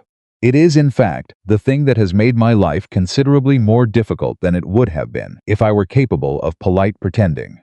She paused. Yes, I meant it. It was real, he exhaled. It was such a human sound, the releasing of something held, that she felt it somewhere in her chest. All right, he said. You keep saying that, she said. It keeps being the right thing to say, he said. She smiled. He saw it. He smiled back, the real one. The surprised one she had only seen twice before, the one that made him look like the person underneath all the careful weathered surface. She understood suddenly that that smile was not something he gave easily or often, and that he was giving it to her, and that this was, in its own quiet way, everything. She picked the chair back up. Help me stack the rest of these, she said. I have lessons to plan. He picked up 2 chairs. You're planning lessons at 9 at night, he said. I plan lessons constantly, she said. It's a condition. Should I be concerned? Probably, she said. But you already knew what you were getting into. He laughed, that full, surprised laugh that she was already filing into the category of things she intended to hear for a very long time. The next morning she arrived at the schoolhouse to find Caleb Voss sitting on her front step. Not threatening, not visibly armed, just sitting, the way a man sits when he wants you to know he can sit wherever he chooses. She stopped 4 feet from him. He looked up. Morning, Miss Whitmore, he said. Mr. Voss, she said. You're in my way. He did not move. Just wanted a conversation, he said. Nothing unfriendly. Then have it from somewhere other than my front step. He stood up. He was taller than she had processed from the distance of that first day on Main Street, and broader. He looked at her with eyes that had not changed, the pale, patient eyes she had seen over the bandana, the eyes of a man who considers time to be on his side. Mr. Marsh asked me to pass along a thought, he said. Mr. Marsh can pass along his own thoughts, she said. He thought you might be more receptive to a quiet conversation than a formal one. He was wrong, she said. Voss looked at her steadily. The federal agent, he said, the one coming from Cheyenne. Mr. Marsh has connections in the federal office. Not all investigations go the way people expect. She held his gaze. Is that a threat, Mr. Voss? It's information, he said. Offered kindly. Then I'll offer some information in return, she said. Kindly. Helen Garrett has been keeping a ledger for 14 months. Every date, every incident, every name, including yours. That ledger is currently in Cheyenne. She paused. I'd suggest you pass that along to Mr. Marsh. Something moved through Voss's face. Not the adjustment she had seen in Marsh, something rawer, less controlled. She had surprised him. He had not expected her to have that information, and he had not expected her to use it in the first 10 seconds of a conversation. You're making this harder than it needs to be, he said. I'm not making anything, she said. I'm teaching school. Good morning, Mr. Voss. She stepped around him and unlocked the door and went inside. She stood inside with her back against the closed door and breathed very carefully for 60 seconds because the bravado cost something, and she had learned long ago that the cost needed to be paid privately so it did not show. Then she went to the blackboard. Jeb Hartley arrived 15 minutes later, dropped his bag on his seat, and immediately noticed that she had written 4 words at the top of the board that were not the day's lesson. He read them slowly. "What does that mean?" he said. "Illegitimi non carborundum." She had put it there because Pearl had taught it to her from the Latin primer 2 weeks ago. "It means," Clara said, "don't let the difficult people grind you down." Jeb thought about this. "Is that Latin?" "A version of it," she said. "Did someone try to grind you down?" "Someone tried," she said. "Now sit down. We're starting with arithmetic." He sat down. He looked at the Latin again. "I'm going to learn that," he said. "Good," she said. "It'll be useful." Nathan arrived at noon, having heard about Voss from Tom, who had seen the whole thing from the corner of the building where he had spent the night and emerged to find Voss already on the step, and Clara already walking toward him. "Tom said you told him about Helen's ledger," Nathan said. "Yes," she said. "He didn't know you were going to do that." It seemed like the right moment. Nathan looked at her. "It was exactly the right moment," he said. "It will get back to Marsh within the hour, and Marsh will now know that we have more than he thought we had." He paused. "It also means he'll move faster." "I know," she said. "Better to have him moving fast and rattled than slow and certain." He looked at her with that expression, again, the one she was collecting, cataloging, keeping. "You are," he started. "I know," she said. "Remarkable." "You told me. I was going to say terrifying," he said. "That's also acceptable," she said. He almost smiled. "The federal agent arrives in 16 days," he said. "Marsh knows now that we have Helen's ledger and the Cheyenne lawyer involved. He's going to do something before that agent arrives." "What?" "I don't know," he said, "but it'll be loud." "He's out of quiet options." He met her eyes. "I need you to be careful." "I am careful," she said. "More careful than usual," he said. "Define usual, Clara." She looked at him. "I'm not going to stop teaching," she said. "I'm not going to lock the school. I'm not going to give him the impression that anything he does changes what happens here every morning." "I'm not asking you to do any of those things," he said. "I'm asking you not to walk alone. Not at night. Not to remote parts of the territory without someone who knows where you're going." He held her gaze. "I'm asking, not telling." She looked at him. "All right," she said. "Agreed," he exhaled. "And Nathan," she said, "the same goes for you." He blinked. "I'm serious," she said. "Voss is not someone you go after alone. Whatever you're planning, whatever the other part of your strategy, is that you haven't fully told me about, you don't do it alone either." His expression shifted. "What makes you think I'm planning something?" he said. "Because I know you," she said, "and because when Hennessy asked what would happen if the law moved too slowly, you said, 'I do more.' I want to know what more means." He was quiet. "Nathan, there are 3 men in this valley," he said carefully, "who have evidence of things Voss has done that go beyond boundary disputes. Personal things. Things that would see him arrested by the federal agent on criminal charges independent of the land question." He paused. "I've been speaking with those men. Quietly. If they're willing to come forward, Voss loses his protection. Marsh can't shield a man facing federal criminal charges without the shield becoming a liability." She looked at him. "Who are these men?" "2 former ranch hands who worked for Marsh and left. And a man from Garrett's north boundary who saw something 3 years ago and has never told anyone because he was afraid." "Are they willing?" "They're considering it," he said. "The lawyer in Cheyenne can protect them legally. What they need to know is that they won't be standing alone." "Take me to them," she said. He blinked. "What?" "Take me to them. These are men who are afraid of standing alone. The same problem we had with the ranchers at the first meeting." She held his gaze. What changed for those ranchers was not strategy. It was seeing that other people had already committed. "Let me talk to them." He looked at her for a long moment. You have school tomorrow, he said. Saturday, she said. Take me Saturday, he breathed. All right, he said. On Saturday, she met all three men. They were different in every visible way. Different ages, different histories, different amounts of damage done to them by the things they had witnessed. What they had in common was the particular stillness of people who have been carrying a secret for so long that it has become part of their posture. She did not push, she did not persuade. She sat with each of them and let them talk about what they had seen, and she listened the way she listened to children, with her full attention, with the visible signal that what they said mattered and would be treated with care. By the end of the afternoon, all three had agreed to speak to the Cheyenne lawyer. Riding back to town, Nathan was quiet for a long time. How do you do that? He said. Do what? Make people feel that it's safe to tell the truth. She thought about it. I believe them, she said. That's all. People can tell when they're being believed. He looked at her. Most people don't listen the way you do, he said. Most people are thinking about what they're going to say next, she said. He was quiet. I do that, he said. Sometimes, she said. Less than you used to. He looked at her sharply. Less than I used to, he said.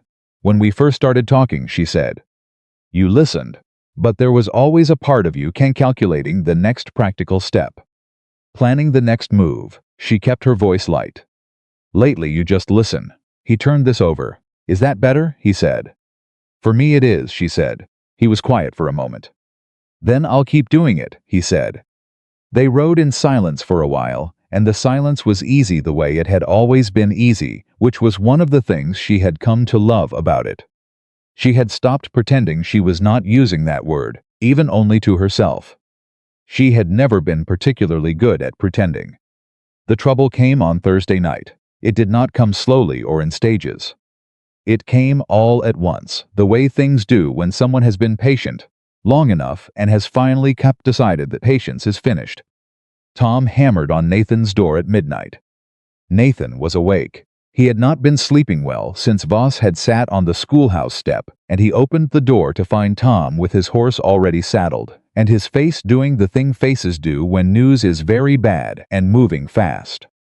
Voss and 5 men, Tom said, heading for the Hennessy claim. One of the southern ranchers saw them ride out and sent his boy to me. Nathan had his coat and his rifle in the next 30 seconds. Clara, he said. I sent someone to her boarding house, Tom said. She's safe. She's probably already heading for the Hennessy claim, Nathan said. Tom opened his mouth. Ride, Nathan said. They rode. Clara had not in fact been heading for the Hennessy claim. She had done something more considered and therefore more effective. She had gone first to Garrett's house, then to the 2 nearest homesteads. And by the time Nathan arrived at the Hennessy boundary, there were 11 people already there, ranchers and their wives. And 2 ranch hands, and Dan Hennessy standing at his own fence line with a lantern in one hand and a rifle in the other.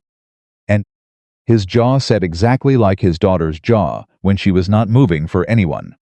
Voss and his 5 men were on the other side of what remained of the fence. They had not yet crossed, because there were 11 people standing on the other side, and 11 people with witnesses was a different calculation than an empty boundary in the dark. Nathan pulled up. He looked at the standoff. He looked at Clara standing slightly to the left of Hennessy, without a rifle, because she had not thought to bring one, and had not borrowed one, because she understood that what was needed here was not firepower. He dismounted. He walked to stand beside her. Voss looked at the gathered valley people. He looked at Nathan. He looked at Clara. You all need to go home, he said. This doesn't concern you. It concerns me, Hennessy said. It's my land. Not for much longer, Voss said. His voice was doing the patient thing. But Clara could hear something else in it now, something tighter, less assured. He had come here expecting an isolated family in the dark, and had found half the valley. Caleb Voss, Nathan said. His voice was clear and carrying, the kind of voice that has no edges because it does not need them. You are on disputed territory with 5 armed men at midnight. The federal land agent arrives in 11 days. Whatever you do here tonight, Every person standing at this fence line is a witness. He paused. Think carefully. Voss looked at him. The 5 men behind Voss were looking at each other. Mr. Marsh wants this settled, Voss said. Mr. Marsh's capacity to settle things quietly ended when his name appeared in a federal file, Clara said. Her voice was steady. Every person at that fence heard it. Voss's eyes moved to her. She looked back at him. She thought about the first day. The bandana over his face, and the horse pulling, and the dust and her fingers that would not let go. She thought about every note and every broken window and every threat delivered sideways through other mouths. She had not let go then. She was not letting go now. This is your last moment to choose differently, she said. Whatever Marsh is paying you is not going to cover what a federal criminal charge costs. And the 3 men who were afraid to speak are afraid no longer. You know who I mean. Something in Voss's face shifted. He knew. The 5 men behind him were definitely talking to each other now, low and urgent. Voss looked at Nathan. Nathan said nothing. He simply looked back, steady and unflinching, the most immovable thing in a valley full of things that had refused to move. Voss turned his horse. He said something to the men behind him that Clara could not hear. They turned their horses too. They rode south. The sound of hooves faded. The fence line was quiet. Then Ruth Hennessy said, from somewhere to Clara's right, well, that's settled for tonight. Someone laughed. Garrett, she thought. Then someone else. Then the particular, relieved, exhausted, communal laughter of people who have been standing in the cold and the dark and the fear together and have come through to the other side of it, still standing. Dan Hennessy lowered his rifle. He looked at Clara. He was not a man who said things he did not mean. Thank you, he said. She looked at him. Thank Pearl, she said. She told you to trust me. He looked at her for a moment. Then he almost smiled. She was right, he said. Nathan was beside her when the others began to move away, the dispersal of people heading home, now that the crisis had broken, and he stood close enough that she could feel the warmth of him in the cold night air, and he said, quietly, for her alone, you told him about the 3 men. Yes, she said. That was a risk, he said. If he'd called it. He wasn't going to call it, she said. Because it was true, and he knew it, and men like Voss calculate risk very quickly, and that calculation changed the moment he heard it. Nathan was quiet. Clara, she looked at him. He looked at her in the dark, the way he had that very first time on Main Street, and the way he had on the roof, and the way he had in the doorway of the church. The same look, always the same look, the look that said, you are real, and I see you, and I cannot stop being grateful for it. I know, she said softly. He reached over, he took her hand. Not dramatically, not with announcement. Simply reached over and held it, the way a person does when words are not the right tool. She held it back. They stood at the Hennessy fence line, in the dark, in the cold, in the quiet that followed the thing that had not become a disaster, and the valley lay around them, wide and honest and theirs, and Caleb Voss rode south. And somewhere in Cheyenne a lawyer was reading a ledger with 14 months of evidence in it, and in 11 days a federal agent would arrive and begin asking questions that Denton Marsh would not be able to answer cleanly. And in the morning, 17 children would come to a schoolhouse with a fixed roof and new glazing on the front window, and Roy Decker would read a full paragraph without stopping. And Pearl would have 3 more pages of margin notes in the Latin primer, and Jeb Hartley would finally, after weeks of patient effort, understand long division. But for now, in the dark, it was enough to stand still and hold on. Both of them had been letting go of things for too long. They were done letting go. Part 5, What They Built Together. The 11 days before the federal agent arrived were the longest 11 days Clara had spent since the 3 on the train from Chicago. Not because things were quiet. Things were the opposite of quiet.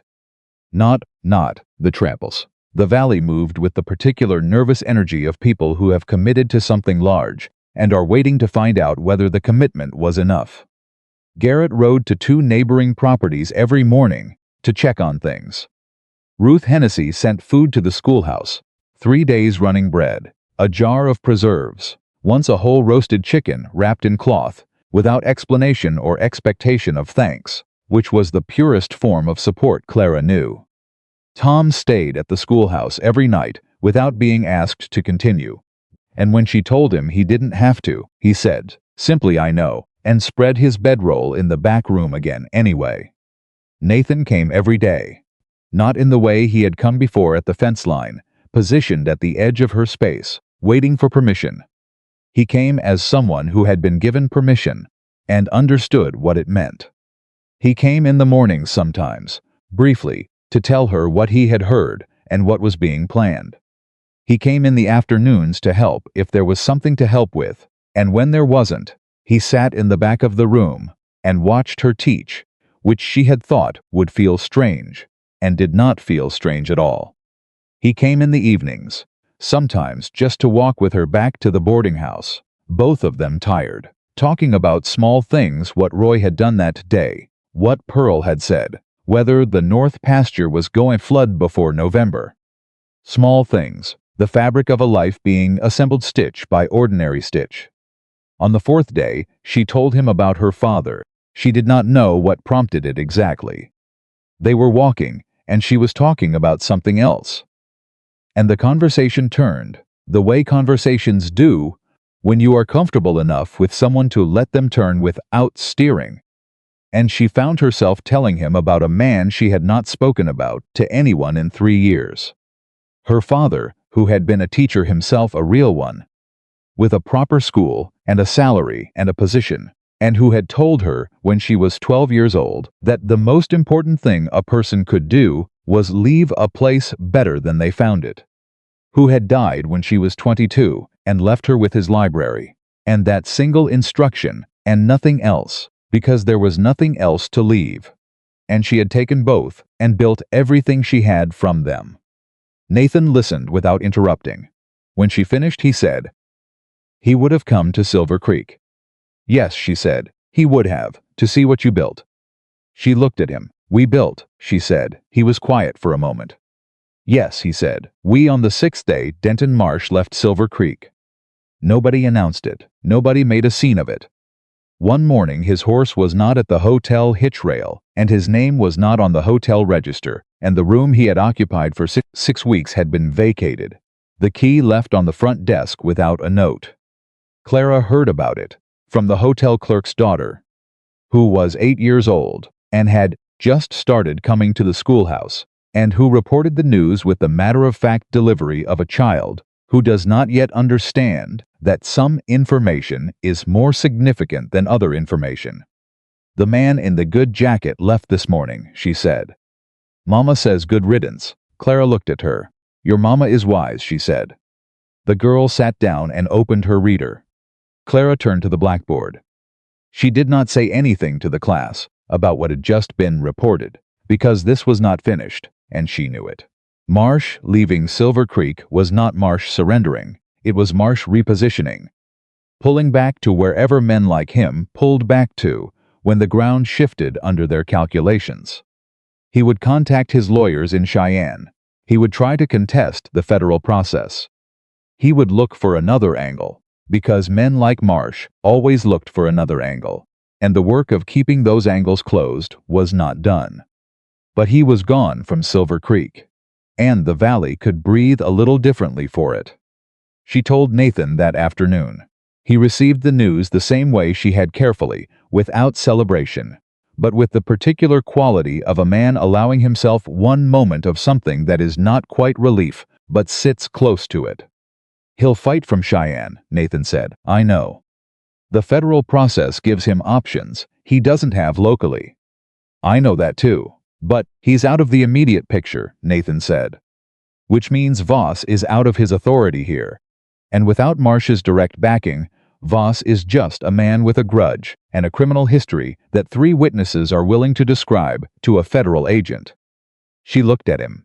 "Are the 3 men still committed?" she said.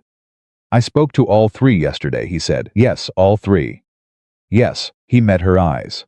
"You did that, Clara. Whatever happens with the federal process, you did that." She shook her head. "They did that," she said. "I just listened." You keep saying that, as if listening is a small thing, he said. She looked at him. Isn't it? In my experience, he said, it is the rarest thing there is. She held his gaze. Roy Decker chose that exact moment to burst through the schoolhouse door at a dead run, skid to a halt when he found both of them standing there looking at each other, and announce in a voice of complete urgency, "Miss Whitmore." Samuel bet me. I couldn't read the whole first chapter before supper, and I need to know if I can borrow the reader overnight. Clara looked at Roy. She looked at Nathan. Nathan was looking at Roy with an expression that contained, very carefully, a suppressed laugh. "Yes," she said to Roy, "take the reader. Be careful with the spine." Roy grabbed the reader from the shelf, said, "Thank you," to the general air of the room, and ran back out. Nathan exhaled the laugh he had been containing. She looked at him. "I can see why you do this," he said. "Every day. I can see why you choose it." She looked at the door Roy had just gone through. "Yes," she said, "you can't not." The federal agent arrived on a Tuesday morning, 11 days after Nathan had placed the letter on her desk. His name was James Alderton, and he was younger than Clara had expected, mid-30s, lean, with the kind of precise, observational quiet that she recognized as a professional habit rather than a personality. He wore a plain coat and carried a leather satchel that he did not put down for the first 2 hours of his visit. And he moved through Silver Creek the way a man moves through a place when he has already read everything there is to read about it, and is now checking the reading against the reality. He came to the school first. She had not asked him to do this. She had not, in fact, been told the order of his visits. He simply appeared at the door at 9 in the morning while school was in session, knocked, and when she opened it, he introduced himself and asked if he might observe. She said yes. He sat in the back of the room for 45 minutes. He wrote constantly in a small notebook. When the children broke for their morning work period, individual readers for the younger ones, Pearl's Latin in the corner. Samuel and Jeb working through a history text together because they had discovered, they argued productively about it. Alderton closed his notebook and said to Clara, quietly, "How long has Miss Hennessy been studying Latin?" "About 5 weeks," Clara said. "Self-directed?" I gave her the primer. "She directs herself." He looked at Pearl, who, entirely unaware of being discussed, and was frowning at a passage with the focused expression of someone who has encountered a grammatical structure that has personally offended her. "She should be at a university," he said. "Yes," Clara said. "She should." He looked at Clara. "The territorial funding recommendation," he said. "From Commissioner Farrow. You know I've reviewed it." "I assumed you had." His documentation was unusually thorough, Alderton said. He noted that the school had been operating without public funding on community support alone and that the teacher had declined paid personal compensation for the first several months. "The school needed the money more than I did," she said. He looked at her steadily. "The land dispute cases I'm here to evaluate," he said. Several of the witness statements reference this school as the thing that changed the dynamic in this valley. That brought the families together. That made collective action possible. She looked at him. "The families changed the dynamic," she said. "They were ready. They just needed a reason to trust each other." "Miss Whitmore," he said, "I have been doing this work for 9 years. I have evaluated 12 land disputes in the territories.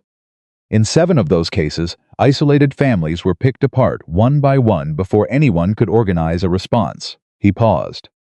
"This is not one of those cases. And the difference, as far as I can determine, is what is happening in this room." The room was full of children reading. Roy Decker had brought back the reader and was halfway through the second chapter, 2 days ahead of the bet with his brother, and his tongue was at the corner of his mouth in concentration. She looked at the room. She thought about a woman sitting in the dust of Main Street in August, with a bent brass clasp and bleeding palms and 47 people watching. She thought about not letting go. "The families did this," she said again. "I just stayed." Staying, Alderton said, is frequently the whole of it. He closed his notebook. He shook her hand. He moved on to his next meeting, which was with Nathan and Hennessy. and the Cheyenne lawyer who had traveled up to Silver Creek, specifically for the federal evaluation, and Clara turned back to her class and said, "Pearl, what's giving you trouble?" And Pearl said, without looking up, the subjunctive, and Clara said, "Join the rest of us." And 3 of the children, who had been listening, laughed, and the morning continued. The federal evaluation took 4 days. Alderton met with all 8 families. He met with the 3 witnesses. Nathan had spent weeks convincing to come forward. He met with the Cheyenne lawyer. He met with Nathan himself for 3 hours. On the 2nd day, in Nathan's study with the door closed. And when Nathan emerged, he looked like a man who has just had 4 years of fighting compressed into an afternoon, and is deciding how he feels about what that compressed version contained. Clara was at the schoolhouse when he came to find her. He told her what he could, which was that Alderton had the full picture Marsh's pattern across 3 territories, the specific incidents in the valley, the boundary violations, the intimidation, the coordinated legal strategy designed to exhaust families into selling. He told her that Alderton had said nothing definitive, because federal agents did not say definitive things until they were in a position to make them official, but that the weight of what had been documented was, in his assessment, substantial. "And Voss?" she said. "Alderton wants to speak with him before he leaves," Nathan said. "Voss is still in the territory. One of Garrett's hands spotted him yesterday, south of the old Marsh property." "He hasn't run," she said. "Men like Voss don't run until they know exactly what's coming," Nathan said. "He's calculating, or Marsh told him to stay and see how bad the damage is," she said. Nathan looked at her. "That too," he said. On the 3rd day of Alderton's visit, Caleb Voss came to see the federal agent himself. Nobody had been expecting this. Clara heard about it afterward, from Nathan, who had been told by the Cheyenne lawyer, who had been present. Voss had walked into the hotel where Alderton was conducting his interviews and asked to speak privately. They had spoken for 2 hours. At the end of the 2 hours, Voss had signed something. "What did he sign?" Clara said. "A statement," Nathan said. "About Marsh." She stared at him. "He gave testimony against Marsh," Nathan said. "Full account. The orders he received, the money that changed hands, the specific instructions for each incident in this valley, and the 2 before it." He paused. He named names above Marsh, too. People in the county government who had been paid to look the other way. Clara sat down. She had not expected that. She had expected Voss to be the last piece of Marsh's defense, the man who would deny everything and make the witnesses' accounts a matter of competing claims. She had not expected him to be the one who broke it open entirely. "Why?" she said. "The criminal exposure," Nathan said. The 3 witnesses' accounts put him personally liable for federal charges. Marsh, once he repositioned to Cheyenne, had already begun insulating himself from the specific incidents, which meant Voss was the one holding all the liability. He paused. "He chose himself over Marsh. Men like that always do," she said quietly. "Yes," Nathan said. She thought about the pale, patient eyes over the bandana. She thought about him sitting faux and how step and telling her she was making things harder than they needed to be. "Is he going to jail?" she said. "That's for the federal process to determine," Nathan said. "But Alderton will recommend charges.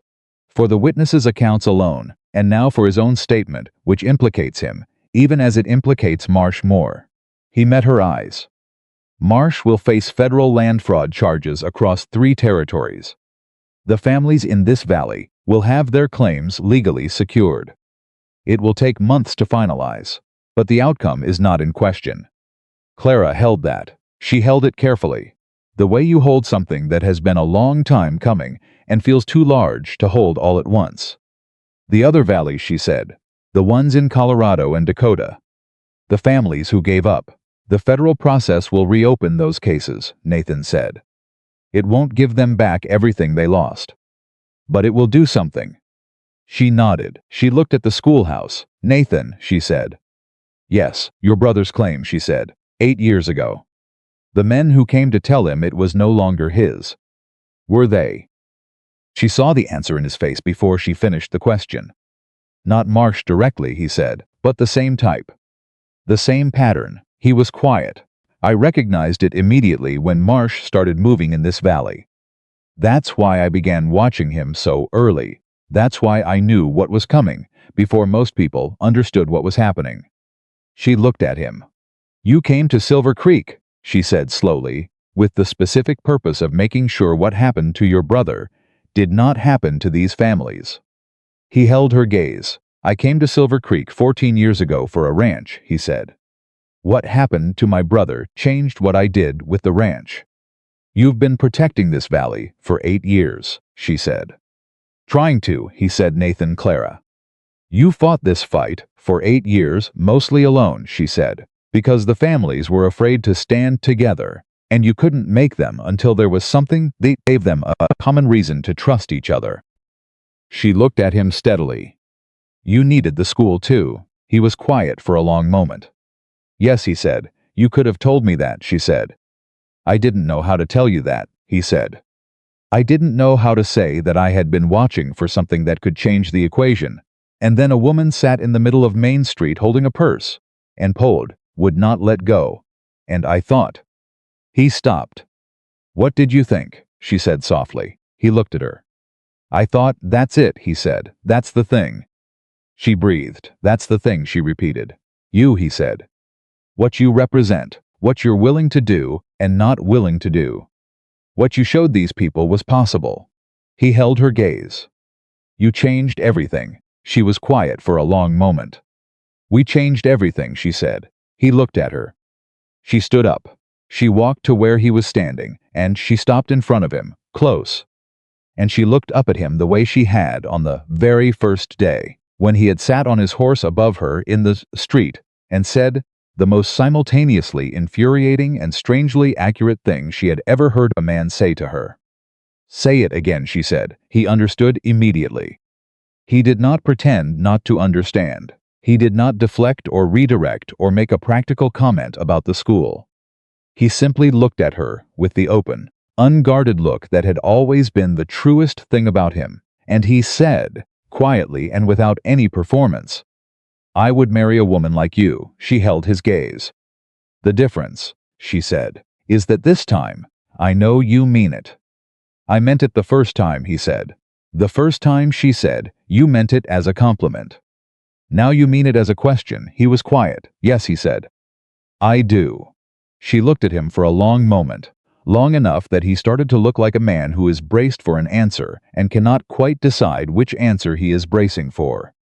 "Nathan Cole," she said, "you fixed my roof without being asked. You brought fence posts on principle and books from your personal library, and you found me a second teacher in Laramie. And you spent 8 years trying to protect a valley full of people who couldn't protect themselves. And you did all of it quietly and without requiring anyone to thank you for it." She paused. "And you listened. When I needed someone to listen, you listened." He was very still. "Yes," she said. He breathed. "Just once." The specific breath of a man who has been holding something a very long time and has finally, in one word spoken by one person, been given permission to set it down. "Yes," he said back, not a question, a confirmation. She reached up and took his hand, the same gesture he had made, at the fence line in the dark, simple and direct and complete. He held it. The federally secured land claims for all 8 valley families were filed in Cheyenne 4 months later. Denton Marsh faced charges in 3 territories and did not return to Wyoming. Caleb Voss's cooperation reduced his sentence but did not eliminate it, and he left the territory the day he was released and was never seen in Silver Creek again. Commissioner Farrow's recommendation for territorial funding was approved in December. The schoolhouse was expanded in the spring. Nathan and Garrett built the addition together over 3 weekends, with help from Hennessy and 2 other ranchers, while Clara supervised and passed nails, and told them when a wall was level and when it was not.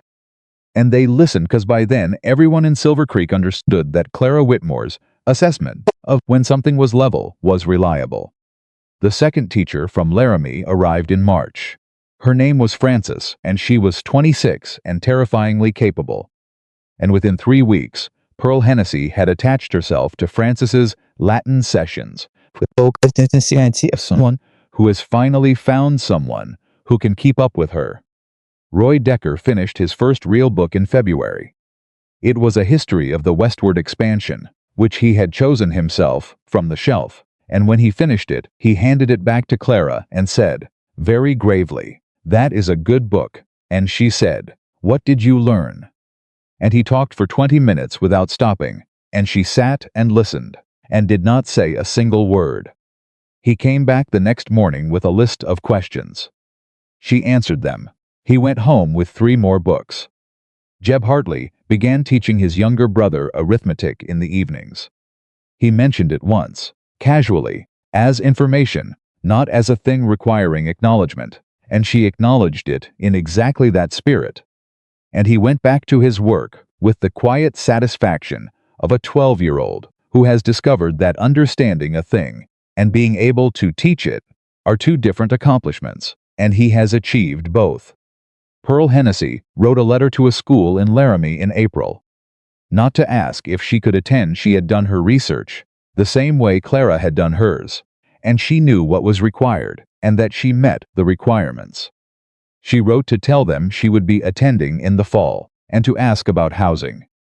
The letter was 7 paragraphs long, and contained no unnecessary words, and made her case with the elegant precision of someone who has learned, from the margin notes in a Latin primer, that every word must do its work. The school wrote back in 2 weeks. They offered her a place and a scholarship.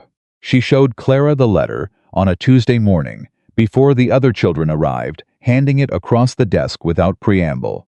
Clara read it. She looked at Pearl.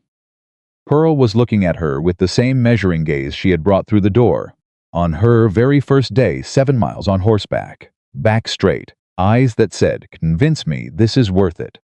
"Well," Pearl said. Clara handed the letter back. "When do you leave?" she said. Pearl looked at the letter. "September," she said. "Then we have 4 months," Clara said. "Tell Francis you need every Latin session she has." Pearl folded the letter. She put it in her pocket.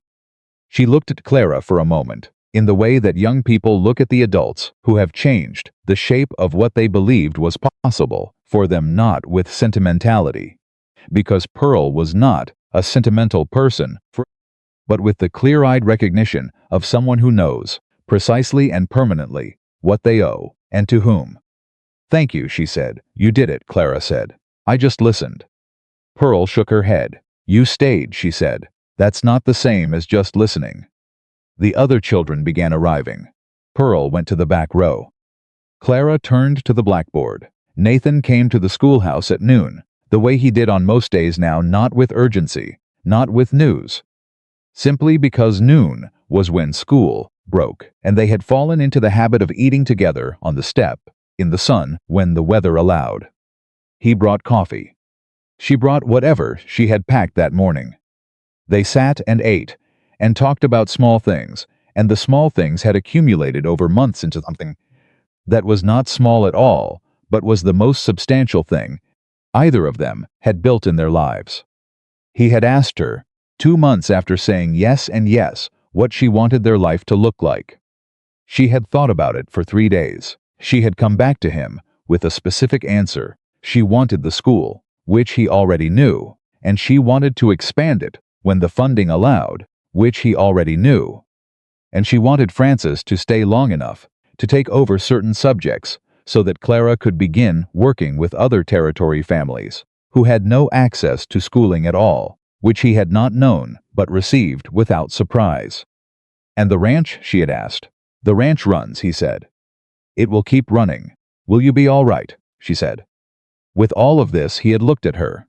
"Clara," he said, "I spent 8 years watching over a valley. I will be fine watching over a valley with you in it." She had looked at him. "With me," she said, "not watching over me." "With you," he said. "That is what I said. Just making sure," she said. "I know," he said. "You always make sure. Is that a complaint?" "No," he said. "It is the thing I like most about you." She thought about that on the step in the sun, with the coffee he had brought, and the sound of children coming back from the break, and the particular light of a Wyoming spring.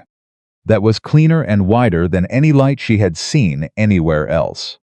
She thought about a woman, sitting in the dust of Main Street, with bleeding palms and a bent brass clasp and the absolute refusal to release something that was hers.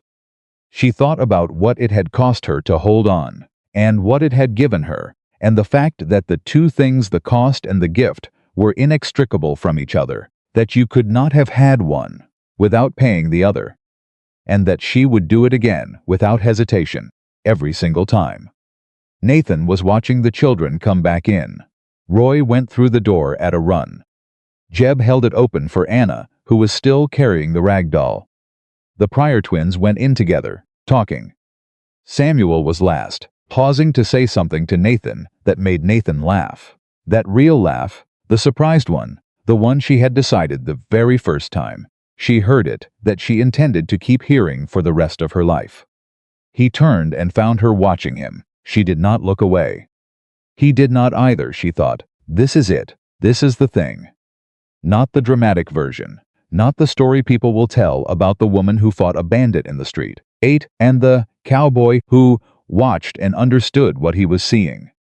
Not the Marsh case, or the federal charges, or the boundary fence in the dark. This a step in the sun, coffee going cold, children going back to their books. A man looking at her like she is the most real thing in the valley. This was what she had come to Silver Creek to build. She had not known it when she packed her trunk. She knew it now. And some things, once built honestly between two people who are not afraid of the truth of each other, do not come undone, not by grudges or by men in good jackets or by notes slipped under doors in the dark. Not by time or by distance or by any of the ordinary forces that wear away at lesser things. What Clara Whitmore and Nathan Cole built together in Silver Creek lasted. It lasted because they built it the right way out of honesty and stubbornness, and the willingness to stand at a fence line, in the cold, and refuse, absolutely and completely, to let go.